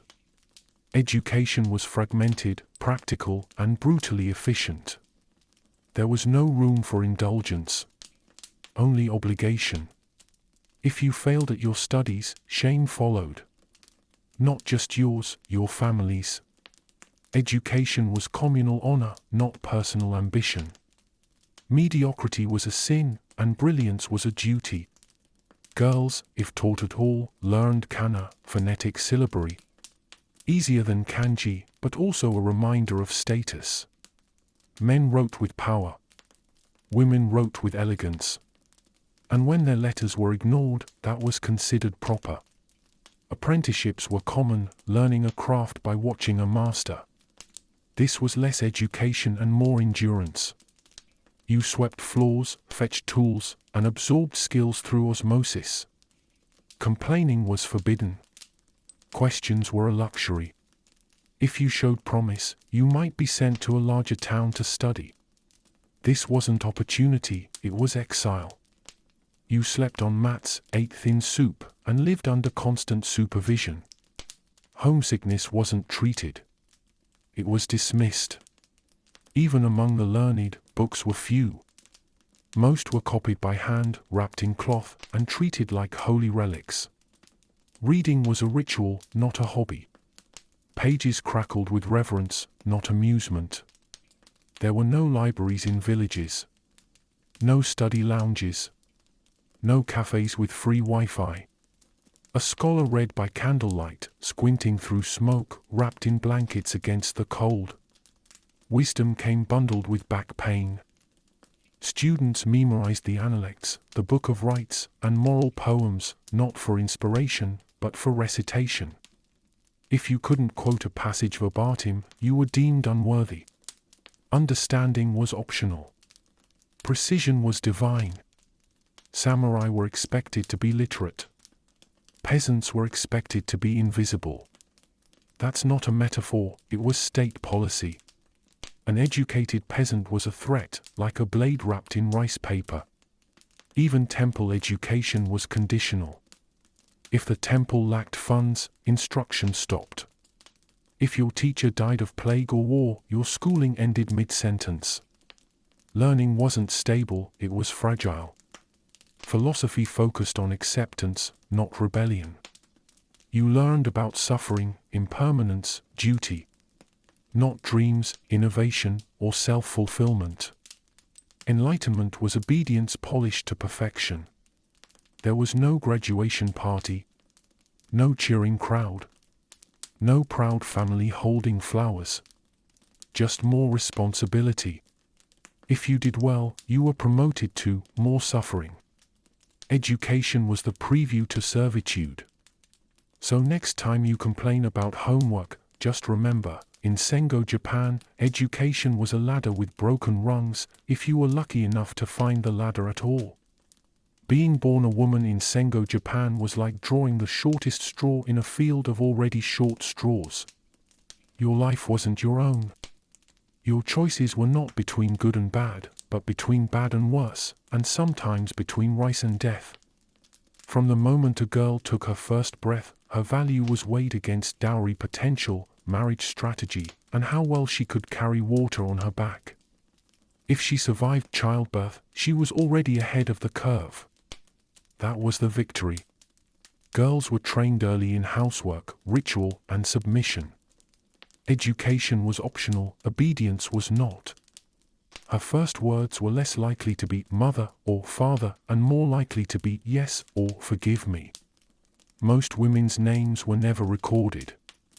They existed in the shadows of the family register, footnotes to the lives of their husbands, sons, and brothers. Her silence was expected, her labor invisible, and her death unremarked. Marriage was not about love, it was a transaction. A merger of families, a transfer of property, and sometimes, if you were really unlucky, a consolidation of debts. Consent was a modern luxury, not a Sengoku concern. Arranged marriages were the norm. Sometimes the bride and groom met for the first time at the altar. Other times, they didn't even meet until it was too late. Romance was for poets. Life was for duty. Women were married off young. 13 wasn't unusual. 15 was considered ready. Your wedding night might double as your introduction to adulthood, to suffering, and to the reality that no, there were no painkillers. Childbirth was expected. Many times. Repeatedly. There were no midwives with sterile gloves, no epidurals, no warm hospital beds. Just you, your pain, and the faint smell of incense that did absolutely nothing to stop the bleeding. Maternal mortality was common. If a woman died giving birth, she was mourned briefly, replaced quickly, and remembered vaguely. Her reward for service was a name carved in wood and a child who might not live long enough to remember her. Even noble women were trapped. Being married to a daimyō didn't guarantee comfort, it just meant your suffering happened in a larger house. You still bowed, served, birthed, and obeyed. You just did it in silk instead of hemp. Widowhood didn't guarantee freedom. In many cases, it meant being shipped off to a temple, shaved bald, and renamed. You weren't free, you were recycled. The idea of starting fresh wasn't liberating. It was exile. In times of war, women defended homes, nursed the wounded, and buried the dead. They were fighters when needed, but history rarely called them heroes. Their battles were unsung, their sacrifices unacknowledged. Female samurai did exist, on a bugeisha, but they were exceptions. Symbols. Anomalies. Most women never touched a sword unless it was to hand it to a man. And if they did fight, history usually forgot to mention it. Women could inherit land, sometimes. But only if no men were available. And even then, her rights were fragile, temporary, and easily revoked. Her signature was valid only until a man showed up with a stronger claim. There were rules about how a woman should walk, talk, sit, and breathe. Loud laughter was shameful. Eye contact was dangerous. Being too visible was a risk. Being too invisible was also a risk. The sweet spot? Anxiously quiet. Household management was her domain, but not by choice. She cooked, cleaned, fetched water, raised children, tended the elderly, bowed to guests, arranged flowers, spun thread, and still found time to blame herself for everything that went wrong. If her husband beat her, it was considered his right. If she complained, it was considered her shame. There were no shelters. No justice. No name for trauma, just a numbness that seeped into her bones like winter through thin walls. Women were expected to uphold family honor, even if it killed them. And sometimes, it did. Ritual suicide wasn't just for men. Some women took their lives in shame, in protest, or in desperation. Their stories were often burned with them. In samurai households, a woman was taught to use a kaiken, a small dagger, in case she had to defend her chastity or end her life. A poetic touch in a society that romanticized death more than it valued living. Female chastity was guarded like treasure. Her virginity was a family asset. Her infidelity, real or imagined, was grounds for disgrace. The double standard wasn't just alive, it was the law. In temples, nuns lived under strict codes of purity and silence. They shaved their heads, renounced family ties, and lived lives of spiritual service. But make no mistake, most were there because they had no other option. For common women, temple life was often safer than marriage, but only marginally. Hunger, illness, and hard labor remained. At least celibacy came with fewer bruises. Women were often blamed for everything from infertility to crop failure. If your husband died in war, it was because you were impure. If your child died of fever, it was your karma. Guilt was gendered. Always. Superstitions governed her every move. Step on a threshold. Bad luck. Bleed during a festival. Omen. Cry during childbirth. Weakness. The gods were always watching, and apparently, they judged women twice as harshly. There were no girls' nights. No spa days. No wine to unwind. Rest was rare. Laughter was accidental. And sleep? Sleep was a negotiation with a body that ached in places society didn't even acknowledge. Even funerals had rules. A widow was expected to wail convincingly, to tear her clothes, to embody grief. Her personal sorrow was irrelevant. Performance was everything. Women did have power, in secret, in shadow, in survival. A grandmother's wisdom, a mother's strength, a sister's warning. They held families together with quiet endurance, while history wrote about the men who tore them apart. If a woman was clever, she learned to manipulate from behind the scenes.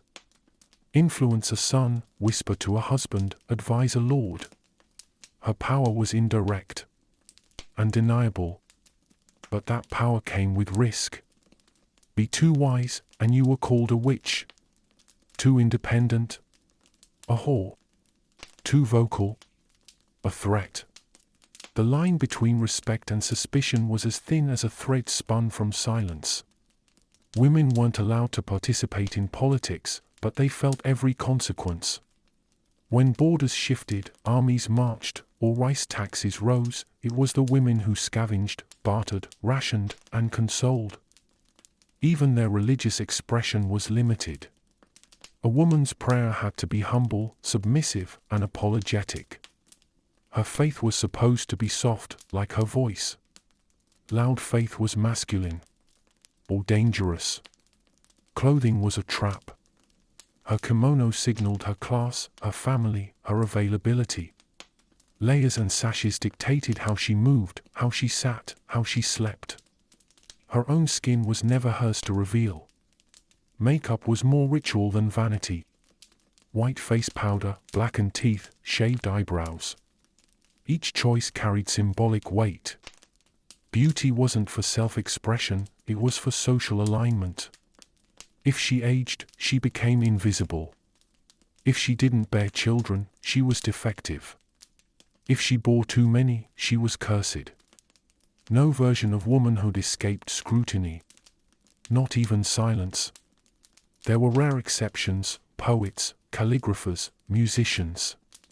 But they lived on the edge of acceptability, praised with one hand, restrained with the other. A woman could be brilliant, but never too much. A widow could remarry, but often didn't. Society whispered. Children resented. New husbands doubted. And somewhere beneath it all, she wondered if starting over was worth the cost. A woman's body was a vessel for family legacy, a tool for alliance, a site of ritual. It was never just hers. Autonomy was fiction. Desire was dangerous. Pleasure was taboo. And still, women survived. They raised children through war, famine, and plague. They stitched kimonos in the dark. They boiled rice with trembling hands. They endured, not because they were allowed to, but because they had no other choice. They were healers, midwives, caretakers, herbalists, fortune-tellers. The hands that fed, the voices that soothed, the eyes that watched everything. Their labor was the quiet architecture of Sengo survival. No statues commemorate them. No chronicles bear their names. But every man who made history was born, nursed, and buried by a woman. And that, unacknowledged, unpaid, and unending, was her legacy. Religion in Sengo Japan wasn't something you believed in. It was something you breathed, obeyed, feared, and performed, often without understanding, and always without questioning. It was not a private choice. It was your spine, your shadow, and occasionally your executioner. The landscape of belief was crowded. Shintoism, Buddhism, Confucian ethics, Taoist influence, folk traditions, and, toward the end, Christianity, all coexisted in a chaotic blend of shrine smoke, sutras, and superstition. Clarity was not the point. Obedience was. Shinto, the native animist belief system, taught that spirits, or kami, lived in everything, rivers, rocks, trees, even your bathroom. And yes, that meant your midnight trip to relieve yourself was technically a religious negotiation. Kami were not all benevolent. Many were temperamental. Forget to bow at a roadside shrine or cut down the wrong tree and your crops failed, your child caught fever, and your neighbor began whispering that your grandmother had angered the fox spirits. Shrines dotted the countryside. These weren't just holy places, they were political tools, community hubs, and occasional sites of suspicion. That old priest wasn't just mumbling prayers. He was the spiritual insurance agent of the village. Buddhism arrived centuries earlier but had sunk its roots deep into the cultural soil. In Sengo Japan, Buddhist sects wielded real political power. The Shei, or warrior monks, sometimes had armies stronger than the daimyō themselves. That's right, monks with swords. Temples weren't quiet sanctuaries. They were economic hubs, fortresses, orphanages, and sometimes war camps. Your local monastery may have fed the poor, and then launched a raid the following week. Compassion and conquest were not mutually exclusive. If you were a peasant, your interaction with Buddhism was often transactional. You paid for rituals, funerals, and good karma. Couldn't afford it? No enlightenment for you. Your soul might be stuck in a spiritual purgatory because rice prices spiked. Some sects of Buddhism emphasized strict asceticism, no sex, no meat, no laughter, no joy. Others promoted chanting and meditation. Still others believed salvation could come through a single phrase spoken with sincerity. Simplicity was complex. Religion in Sengoku Japan wasn't something you believed in. It was something you breathed, obeyed, feared, and performed, often without understanding, and always without questioning. It was not a private choice. It was your spine, your shadow, and occasionally your executioner. The landscape of belief was crowded. Shintoism, Buddhism, Confucian ethics, Taoist influence, folk traditions, and, toward the end, Christianity, all coexisted in a chaotic blend of shrine smoke, sutras, and superstition. Clarity was not the point. Obedience was. Shinto, the native animist belief system, taught that spirits, or kami, lived in everything: rivers, rocks, trees, even your bathroom. And yes, that meant your midnight trip to relieve yourself was technically a religious negotiation. Kami were not all benevolent. Many were temperamental. Forget to bow at a roadside shrine or cut down the wrong tree and your crops failed, your child caught fever, and your neighbor began whispering that your grandmother had angered the fox spirits. Shrines dotted the countryside. These weren't just holy places, they were political tools, community hubs, and occasional sites of suspicion. That old priest wasn't just mumbling prayers. He was the spiritual insurance agent of the village. Buddhism arrived centuries earlier but had sunk its roots deep into the cultural soil. In Sengoku Japan, Buddhist sects wielded real political power. The Shei, or warrior monks, sometimes had armies stronger than the daimyō themselves. That's right, monks with swords. Temples weren't quiet sanctuaries. They were economic hubs, fortresses, orphanages, and sometimes war camps. Your local monastery may have fed the poor, and then launched a raid the following week. Compassion and conquest were not mutually exclusive. If you were a peasant, your interaction with Buddhism was often transactional. You paid for rituals, funerals, and good karma. Couldn't afford it?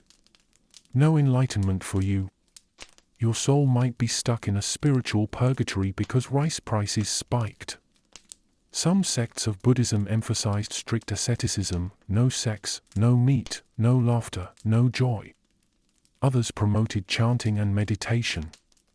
Still others believed salvation could come through a single phrase spoken with sincerity. Simplicity was complex. Death was Buddhist business. Every funeral required a monk, a chant, and a payment. Your spirit's passage to the next world depended on paperwork, incense, and whether or not your family was too broke to afford a proper service. Ancestor worship wasn't optional, it was social glue. Forget to honor your ancestors and misfortune would fall on your house. Your dead grandparents were always watching. Not lovingly, judgingly. Household altars, called butsudan, were central. Every morning, offerings of rice, tea, or incense were placed before deceased relatives. Not because it made sense, but because breaking the ritual felt like tempting death itself. During times of war, people prayed to multiple deities, just in case. A little Shinto for the harvest, some Buddhism for the dead, and maybe a talisman for avoiding arrows. Faith was flexible. Desperation wasn't picky. Onmid, Japan's blend of occult science, astrology, and Taoist cosmology, was still practiced in secret. Onmeiji, or yin-yang masters, were consulted for curses, protection, and guidance. If your baby cried too much, it might be the stars, or a fox demon. Fortune-telling was part of daily life. You could divine your luck from rice grains, animal entrails, or a priest's vague poetic warnings. Superstition wasn't ignorance. It was insurance. During plagues, people turned to traveling monks, rain priests, and wandering ascetics to ward off disease. Sometimes it worked. Sometimes everyone just died anyway, but at least they died believing someone had tried. Pilgrimage was common for those who could afford it. Trekking across mountains to a distant shrine with straw sandals and a rotting tooth wasn't fun, but it was holy. And maybe, just maybe, the gods would notice. Temples competed for followers and donations. Religious branding wasn't new. Some claimed miracles, others offered salvation with fewer rules. One even promised that chanting a single name would erase all sins. Convenient, if true. For women, religion was both a burden and a refuge. Temple life could offer escape from marriage, but only in the form of silence, celibacy, and servitude. Your prayers were welcome. Your voice wasn't. Christianity arrived in the late Sengoku period, brought by Portuguese missionaries. At first, it was tolerated, then feared, then outlawed. Convert, and you might receive education and trade goods. Persist, and you might face crucifixion. Yes, literal crucifixion. The ruling class feared Christianity's power to organize the poor and challenge feudal loyalty. It wasn't the cross they hated, it was the social disruption. A peasant who believed he was equal before God was a political problem. Christian converts sometimes had to hide their faith. They practiced in secret, whispered prayers underground, and used statues of the Virgin Mary disguised as Buddhist figurines. Spiritual espionage was real. When the anti-Christian edicts intensified, some missionaries were executed in public. Burning, beheading, and exposure were used. Converts were tortured until they recanted or died. Faith became a form of resistance and suffering. Despite this, Christianity survived underground for centuries. The Kakure-Karishitan, or hidden Christians, passed on their rituals in secret, blending them with local tradition. Religion became camouflage. God wore a kimono. In rural areas, people often believed more in spirits than in doctrine. Ghosts, curses, and omens governed daily life. Logic was a luxury. If your cow died and your wife miscarried, it was probably because you forgot to hang the protective rope at New Year. Religious festivals were one of the few times peasants could stop working. Food, masks, music, and dancing filled the streets. But behind the joy was always the fear: miss a ritual and the harvest might fail. Party hard, pray harder. Ritual purity was obsessive. Blood, death, and childbirth were polluting forces. Women on their periods were often forbidden from entering shrines. Cleanliness wasn't hygiene, it was spiritual maintenance. Bathing could be a religious act. Communal hot springs were not just for warmth, they were for purification. But remember, no soap, no privacy, and definitely no modesty. Just boiling water and awkward eye contact. Some monks went to extreme lengths. Self-mummification through starvation was practiced by a few. That's right, willingly turning yourself into a shriveled corpse for eternal enlightenment. It was seen as the ultimate devotion. And the ultimate horror. Even secular rulers used religion. Daimyō built temples to cement power, claimed divine favor, and used priests to justify war. Politics and piety were kissing cousins, always together, always suspicious. Curses were real. Or at least, people believed they were. Amulets and talismans were sold at temples for protection from everything: snake bites, betrayal, bad dreams. Some people wore enough charms to jingle when they walked. If you sneezed, someone shouted, "May the gods protect you." Not out of politeness, but because a sneeze might mean a demon was trying to enter your soul. Yes, even your nasal passages were spiritual battlegrounds. In mountain regions, Yamabushi, ascetic warrior priests, lived in isolation, seeking enlightenment through extreme hardship. Climbing cliffs, fasting for days, and meditating under freezing waterfalls. Not for the faint-hearted.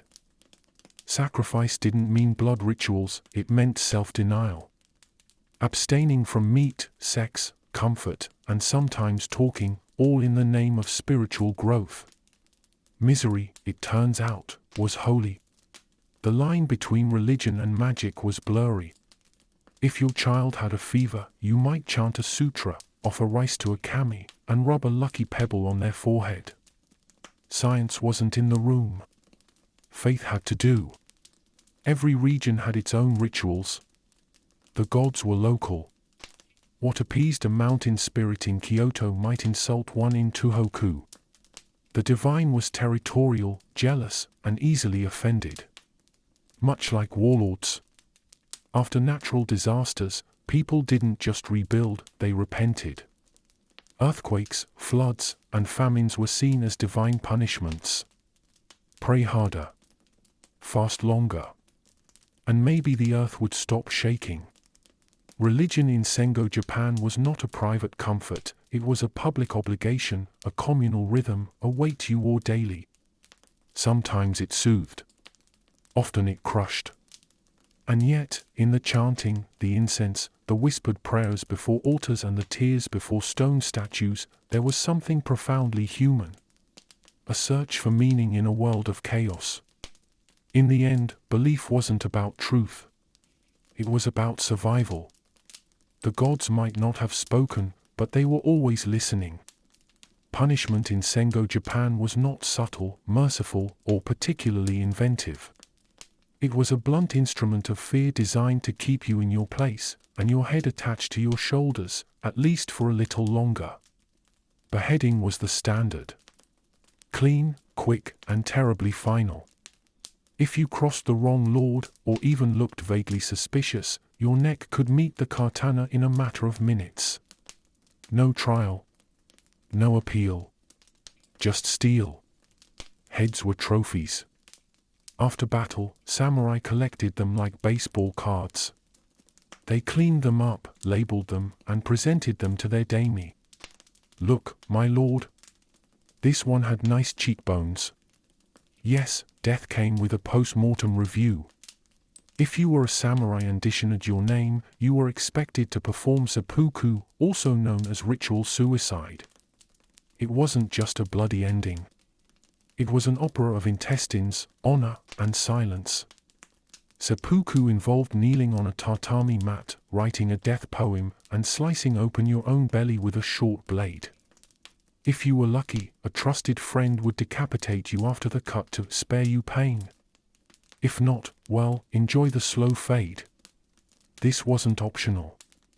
Refusing to commit seppuku when ordered brought shame not just to you, but to your entire bloodline. Your family could lose rank, land, and respect.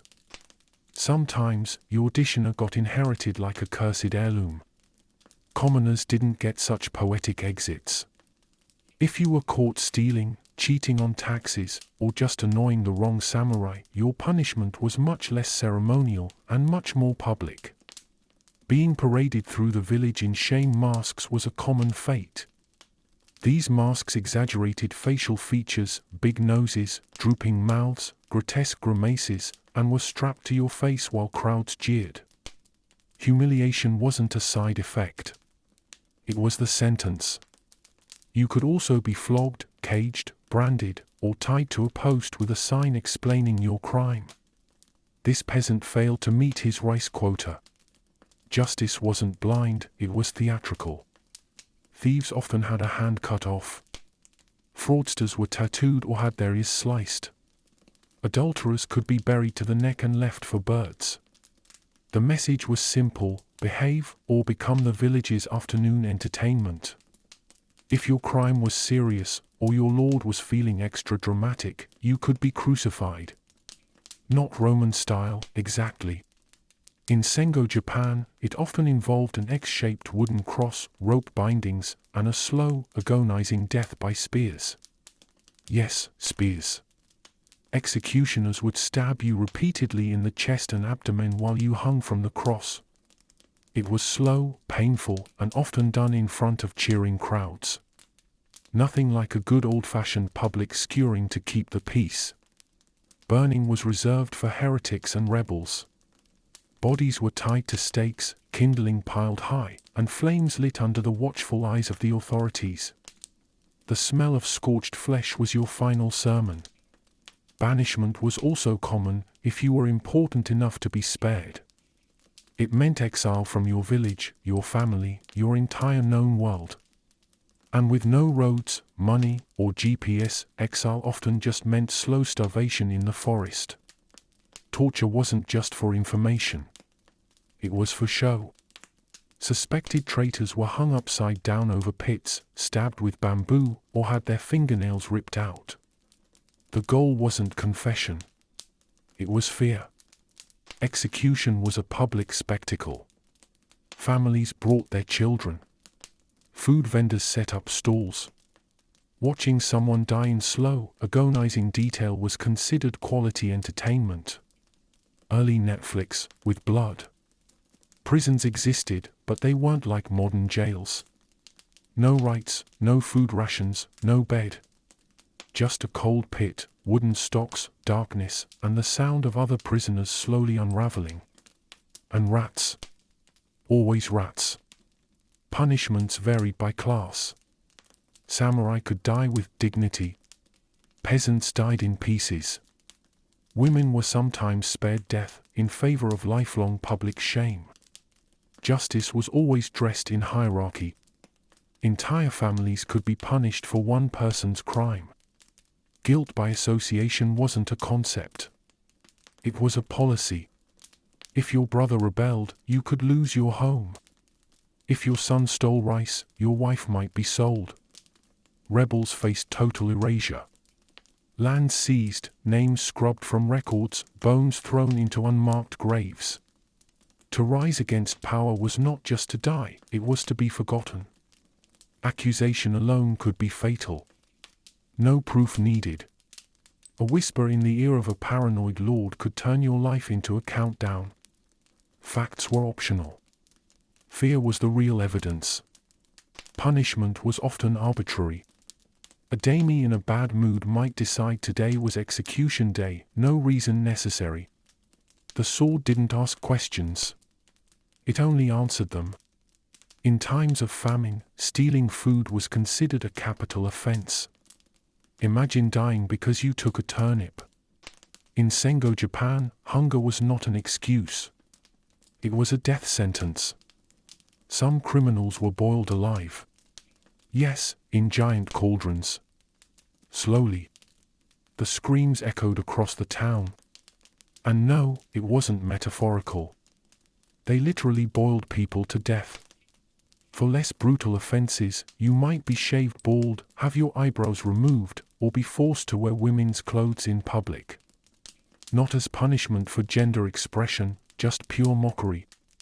Public floggings involved stripping you naked, tying you to a post, and whipping you with bamboo until the blood pooled at your feet. No one offered sympathy. They brought snacks. Religious offenses carried special punishments. Practicing Christianity after it was banned meant torture and death. Refuse to recant? Expect fire. Recant too late? Expect fire anyway. Samurai who lost duels without honor could be ordered to commit seppuku. Losing was bad. Losing shamefully was fatal. Honor was a blade pointed at your own stomach. For women accused of infidelity, punishments included isolation, forced hair removal, or exile to nunneries where silence was mandatory. Emotional pain was weaponized with surgical precision. False confessions were common. When torture starts, truth becomes irrelevant. People admitted to crimes they never heard of just to make the screaming stop. Justice didn't care. There were no appeals. No defense attorneys. No juries. The Lord was judge, jury, and sometimes executioner. If he didn't like your face, you'd never see another sunrise. Occasionally, punishment became a lesson. Criminals were forced to dig their own graves, build bridges for their own execution, or carry messages announcing their own deaths. Irony was lethal. Punishments could be symbolic. Stealing from a rice lord might mean being buried under sacks of rice until you suffocated. Poetic. And permanent. If you survived punishment, you didn't get a medal. You got a life of stigma, exclusion, and whispers behind your back. You were no longer a person. You were a cautionary tale. Some punishments involved being nailed to wooden boards and left to rot on riverbanks. Crows feasted. Children pointed. Your last legacy, a slowly decomposing lesson in obedience. Villages sometimes had designated execution rocks, blood-soaked stones where heads rolled regularly. These places had names, legends, and sometimes offerings. Death had a mailing address. Punishment didn't rehabilitate. It terrified. No one expected a thief to reform. They expected him to scream in front of the children. That was enough. Every lord had their own style. Some favored swift justice. Others liked theatrics. Your fate depended less on your crime and more on your master's mood that morning. When peace came, punishments didn't get kinder. They just got quieter. But during Sengo chaos, the message was simple: do what you're told or feed the crows. So next time you complain about a parking ticket, remember, your ancestors were once boiled alive for stealing rice. Sweet dreams. The weather in Sengo-era Japan was not your friend. It wasn't calming, picturesque, or harmonious like in an ukiyo-e print. It was harsh, unpredictable, and often a matter of life or very slow, damp death. Spring, for example, arrived with hope and mold. Homes constructed from wood, thatch, and mud couldn't keep out the moisture. Rain filtered through walls. Tatami mats squished when you walked. You didn't own shoes for rain. You wore straw sandals called waraji. Wet, itchy, and disintegrating halfway through your walk. They offered all the protection of a damp napkin. If you were lucky, your roof wouldn't collapse during a heavy rainstorm. But luck wasn't common. Many peasant huts sagged under the weight of water-soaked beams. Leaks weren't a nuisance, they were a lifestyle. And then came the mosquitoes. Pools of standing rainwater became insect paradise. You didn't have bug spray. You had smoke. If you could afford it. Otherwise, your body just became a feast. Summer was a curse. The humidity smothered you like a wet blanket wrapped in misery. Clothes stuck to your skin. Your fundoshi, the traditional loincloth, turned into a moist bandage of regret. There was no relief. No fans. No air conditioning. You fanned yourself with a bamboo leaf while your neighbor passed out from heat stroke. The air didn't move. It hovered, judging you. Homes weren't insulated. They were wooden boxes that trapped heat by day and refused to cool by night. Sleeping felt like slow suffocation in a rice steamer. Food spoiled in hours. Rice fermented. Fish rotted. Everything smelled like decay. Your dinner was either half-cooked or halfway to becoming a new form of life. Typhoons were annual visitors. They didn't RSVP. They just arrived, wind howling, rivers flooding, and entire villages swept into the next province. If you survived, your roof didn't. Boats overturned. Crops drowned. Livestock vanished. And when the storm passed, what remained was mud, hunger, and your daimyō reminding you that taxes were still due. Autumn brought momentary relief. Cool air, changing leaves, and the brief illusion that life might be kind.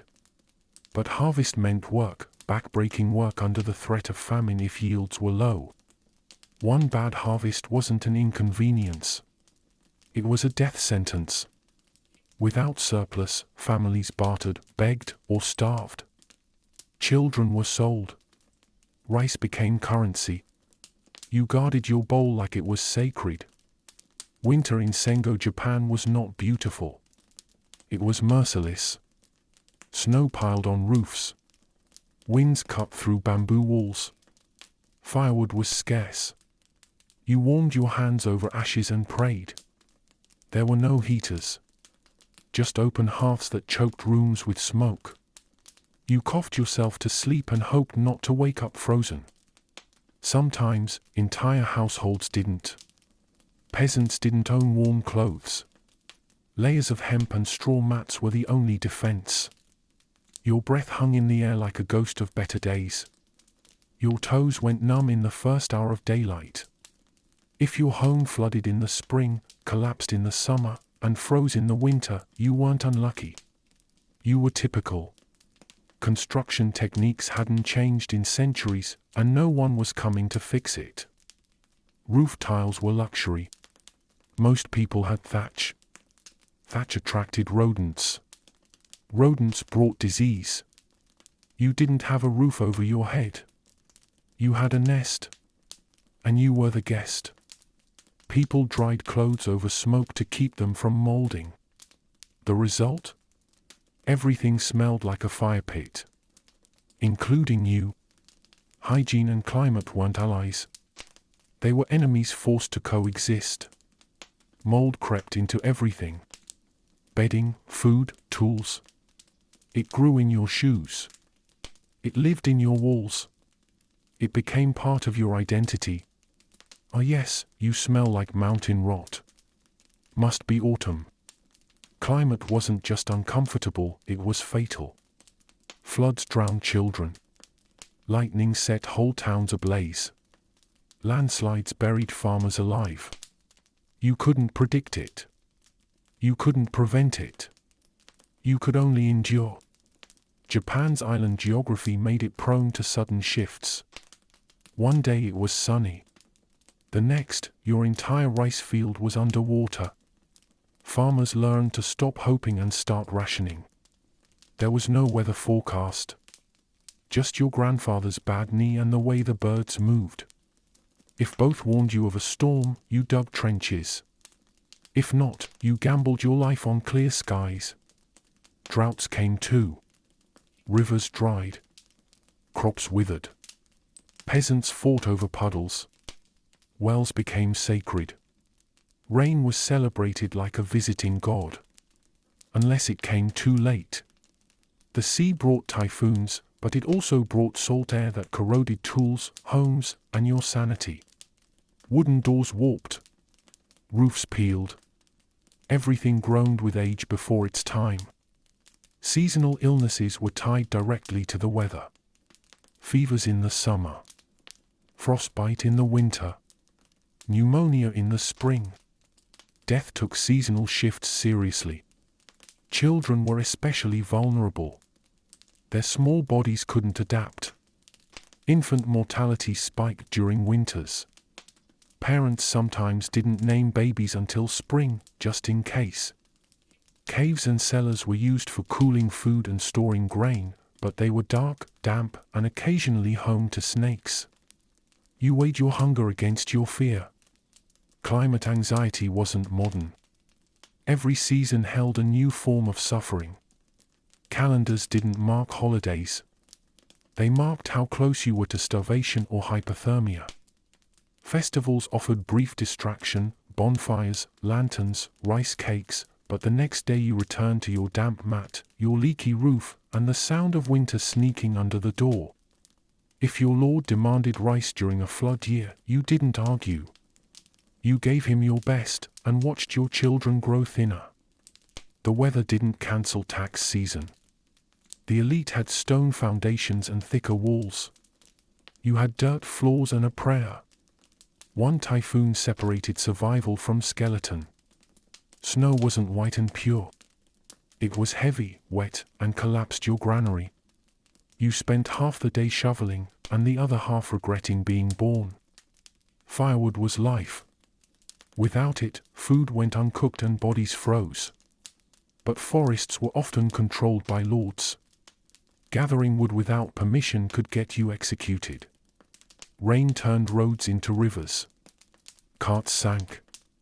People slipped. Trade halted. Travelers slept in trees to avoid floods. A misstep meant drowning with your pack of radishes. Seasons didn't just change weather. They altered war. Armies didn't march in floods. Castles couldn't be sieged in snow. Weather became a tactical god no one controlled. If your village was hit by a storm, help didn't come. No Red Cross. No relief funds. You rebuilt with what you had, or didn't. Abandoned ruins dotted the countryside. Clothing was seasonal in theory. In reality, you wore what you had. A single robe, year-round. It froze in winter and stuck to you in summer. Fashion was survival. There was no way to dry yourself quickly. After a bath, communal or river, you stayed wet until the sun showed mercy. That mercy didn't always come. Wood rotted quickly. You were constantly repairing, patching, replacing. Tools broke. Beams buckled. A peasant spent more time fixing his home than living in it. Earthquakes were also a threat. Though less frequent, their timing, during storms, during harvest, could destroy more than buildings. They destroyed entire seasons of work. In the end, the weather didn't kill you all at once. It did it slowly. A bite at a time. A cough that lingered. A night too cold. A storm too long. The climate always won. You wake up thirsty, your mouth parched like a rice field in drought. You look for water. There's a stream nearby. Seems clean. Shimmers in the sun. Looks like something from a travel brochure. But looks deceive. That water? It's a swirling cocktail of human waste, dead insects, and the occasional decaying fish. Refreshing. No one boils the water. Not the peasants. Not even the monks. They don't have time, nor fuel. Firewood is precious. So, they drink it raw. And you will too. Cheers to dysentery, our uninvited breakfast companion. Your stomach gurgles. Not from hunger. It's plotting its revenge. Maybe you'll get lucky, just a few days of vomiting and fever. Maybe. Or maybe the gods are bored and it's your turn for cholera. The fever will burn through your sleep, the cramps will double you over. Your only nurse is a bucket and a prayer. You might think, at least there are wells. Sometimes. But wells aren't magic portals to purity. They're just deeper holes full of different microbes. If a dead rat falls in, nobody knows. Until the whole village gets sick. Then everyone knows. But by then it's too late. Children don't play in the water. They survive it. Barely. Babies die from it before they speak their first words. A common tale. Told often. Never heard, because those babies are long gone and the records are ash or memory. Rainwater? Only if you can catch it. Which you can't. No gutters, no barrels, no purification. Just the sky. And buckets. Which leak. Most of the time, you just get wet. Not hydrated.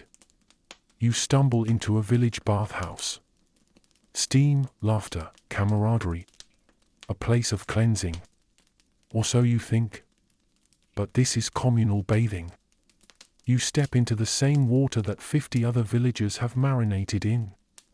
Dirt, sweat, calluses, all mingling in one warm broth, Like soup. You're the crouton. You're open wound. Say goodbye. That cut on your foot just became a portal. A welcome sign for bacteria. If you don't get sepsis, you'll get lucky. If you do get sepsis, no, you won't. The concept of hygiene exists, but not as you know it.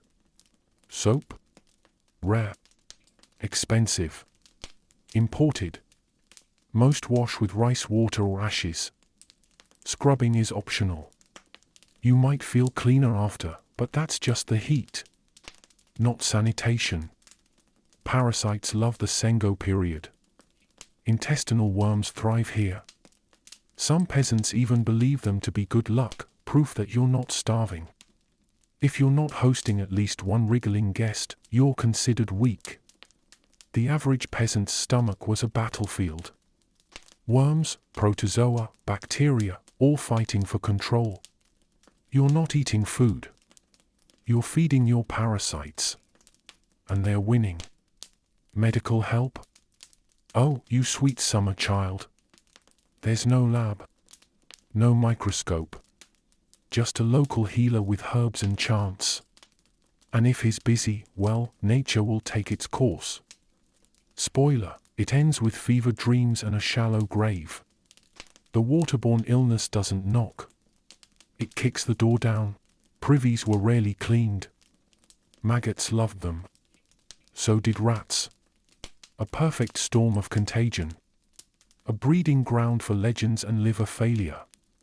Seasonal floods made everything worse. Rivers rose, latrines overflowed, and everything flowed into homes, fields, and storage pits. You can't escape it. You swim in it. You live in it. You die in it. People prayed to Suijin, the water deity, for protection. But Suijin rarely answered. Or maybe he did. And the answer was no. No bottled water. No filters. Just hope and tea. If you could afford the tea. Boiled water disguised as comfort. Better than nothing. Unless you couldn't afford the firewood to boil it. Then you drank the river. And waited. You dreamed of icy mountain springs. But reality is lukewarm sludge with a hint of despair. The body adapts. Sometimes. Locals developed resistance. You didn't. Your guts were soft, suburban. They folded at the first encounter. Diarrhea wasn't an illness. It was an event. A festival of pain. You missed work? You lost food. You lost food? You lost life. One leads to the other like verses in a tragic poem. The community mourned often. Quietly.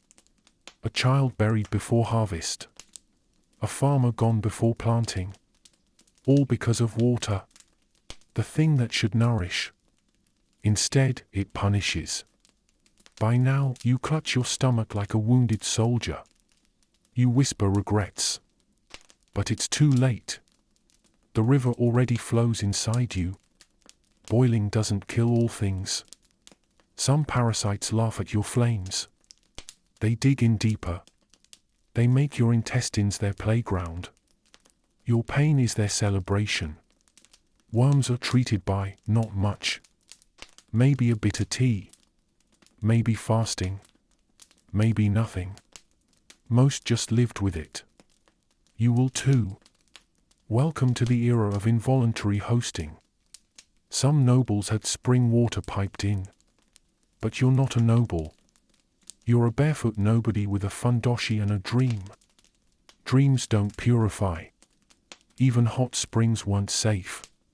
Volcanic waters soothed muscles. And delivered minerals. And pathogens. You didn't soak. You simmered in communal broth. Again. Children had swollen bellies. Not from food. But from worms. A sign not of abundance, but infestation. You look at a cup of clear water today and weep. It's clean. It's yours. And it didn't try to kill you. A miracle. Undervalued. Until now. Every sip back then was a gamble. Some won. Most didn't. The dice were loaded. The gods amused. You might think, at least sake was clean. Yes. If you had sake. If you were lucky. Or rich. Or both. Most drank foul things and called them wine. Regret aged well. The fever finally breaks. Or it doesn't. Either way, you emerge changed. You respect water now. You fear it. You crave it. You curse it. That's life in Sengo, Japan. You don't just fight warlords. You fight microbes. And most of the time, they win. In Sengo-era Japan, if you caught a fever, your best hope wasn't a doctor, it was a priest, a handful of herbs, or perhaps the compassionate mercy of a passing fox spirit. Medicine, as we know it today, did not exist. And what did exist was a fragile blend of empirical guesswork and spiritual desperation. When your bones ached or your belly twisted in agony, the remedies offered weren't designed to heal so much as to appease whatever malevolent force had taken up residence in your flesh. The most common cure was prayer. Not to a single deity, but to a complicated, overlapping pantheon of Shinto kami, Buddhist bodhisattvas, and ancestral ghosts. You could offer rice, burn incense, or even sacrifice your fingernails, all in hopes that your suffering was noticed by something that cared. If that failed, well, sometimes the only answer was endurance. A village healer might apply crushed ginger or dried persimmon to your wound, murmuring charms as she worked. But make no mistake, if you survived, it was not because the remedy worked, but because your body endured. If you died, it was simply karma. Or worse, a sign that your ancestors were angry, your soul unclean, or your spirit destined to wander. One of the more respected figures in the world of Sengo medicine was the Onmaiji, a diviner trained in yin-yang cosmology and celestial forecasting. These men were considered masters of both science and the supernatural, though in practice they were equal parts astrologer, exorcist, and part-time con man. They might diagnose your illness as an imbalance of the 5 elements, or the misalignment of stars. Treatment could involve talismans, salt circles, or summoning ancient Chinese spirits. If your illness was believed to be caused by spirits, called mononoke, you could undergo a ritual exorcism. These weren't gentle affairs. They involved chanting, fire, smoke, screaming, and sometimes beating the patient until the spirit was dislodged. You weren't cured, exactly, you were cleansed by force. But sometimes it wasn't about spirits at all. Sometimes it was the blood. Bloodletting was not common across all regions, but in some areas, sick people were sliced open with bamboo blades to release the illness. The risk of infection? Sky. But hey, at least you could die dramatically. More practical healers turned to herbs. Mugwort, ginger, kudzu, and camellia oil were favorites. They were applied to wounds, mixed into teas, or even stuffed into nosebleeds. But no one tracked dosages.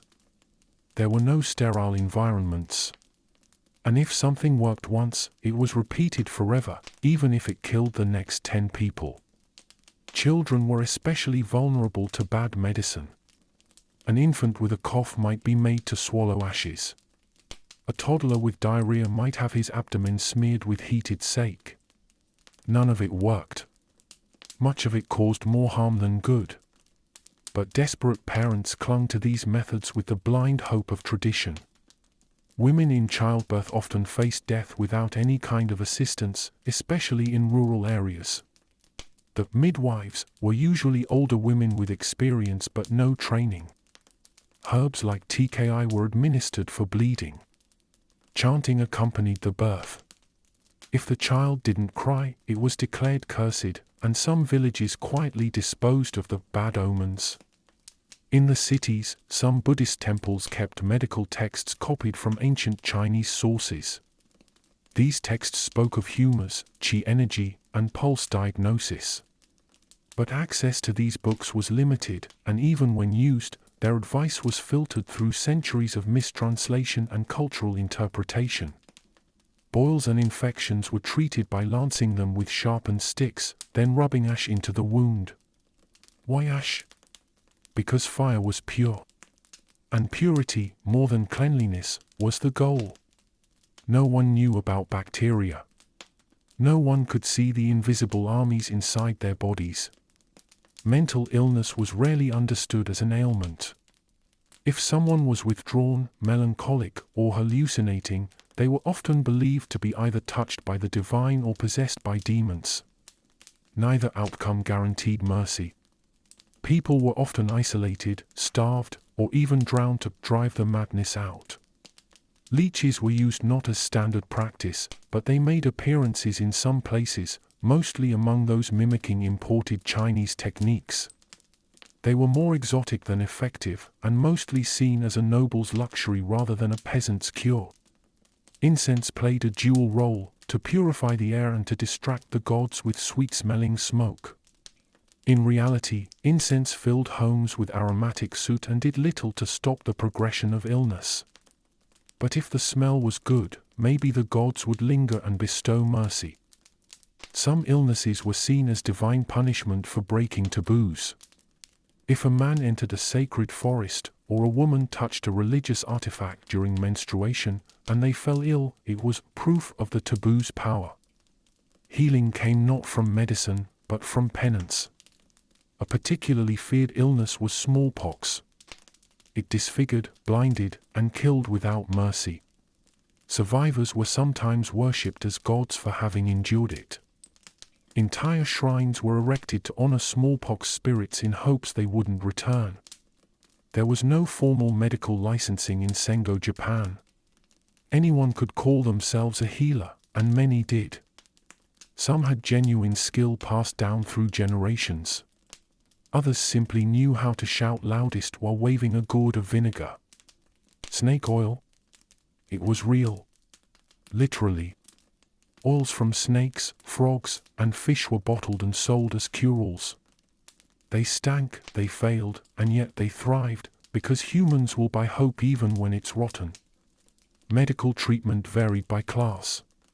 A daimyō might summon an elite on Meiji or import herbs from China. A farmer might chew on bark and die in his field. Suffering was democratic. Relief was not.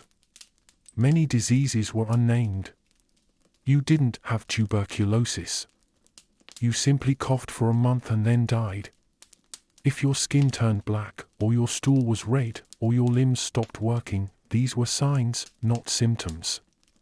The diagnosis came only after death. He was cursed. Some temples doubled as clinics.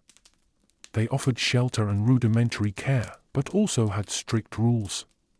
If you were unclean or of low caste, you might be refused entry. Divine charity had limits. In the colder regions, patients were sometimes buried in snow to draw out fever. This was brutal. Many died. But the logic was this: heat burns. Cold purifies. If the fever couldn't handle snow, maybe it didn't belong. Burning herbs was another favorite. You'd sit in a tent of smoke and sweat out the evil. If you survived, you were praised. If you passed out, you were considered deeply healed. Of course, the samurai had their own ideas about health. A sword wound could be cleansed by pouring sake on it. Then they'd wrap it in cloth, meditate, and return to the battlefield. Infection? If it came with honor. Old people with chronic illness were often left to die quietly. There was no retirement home. No palliative care. Just tatami mats, the cold wind, and silence. Sometimes they whispered to their ancestors. Sometimes they just closed their eyes.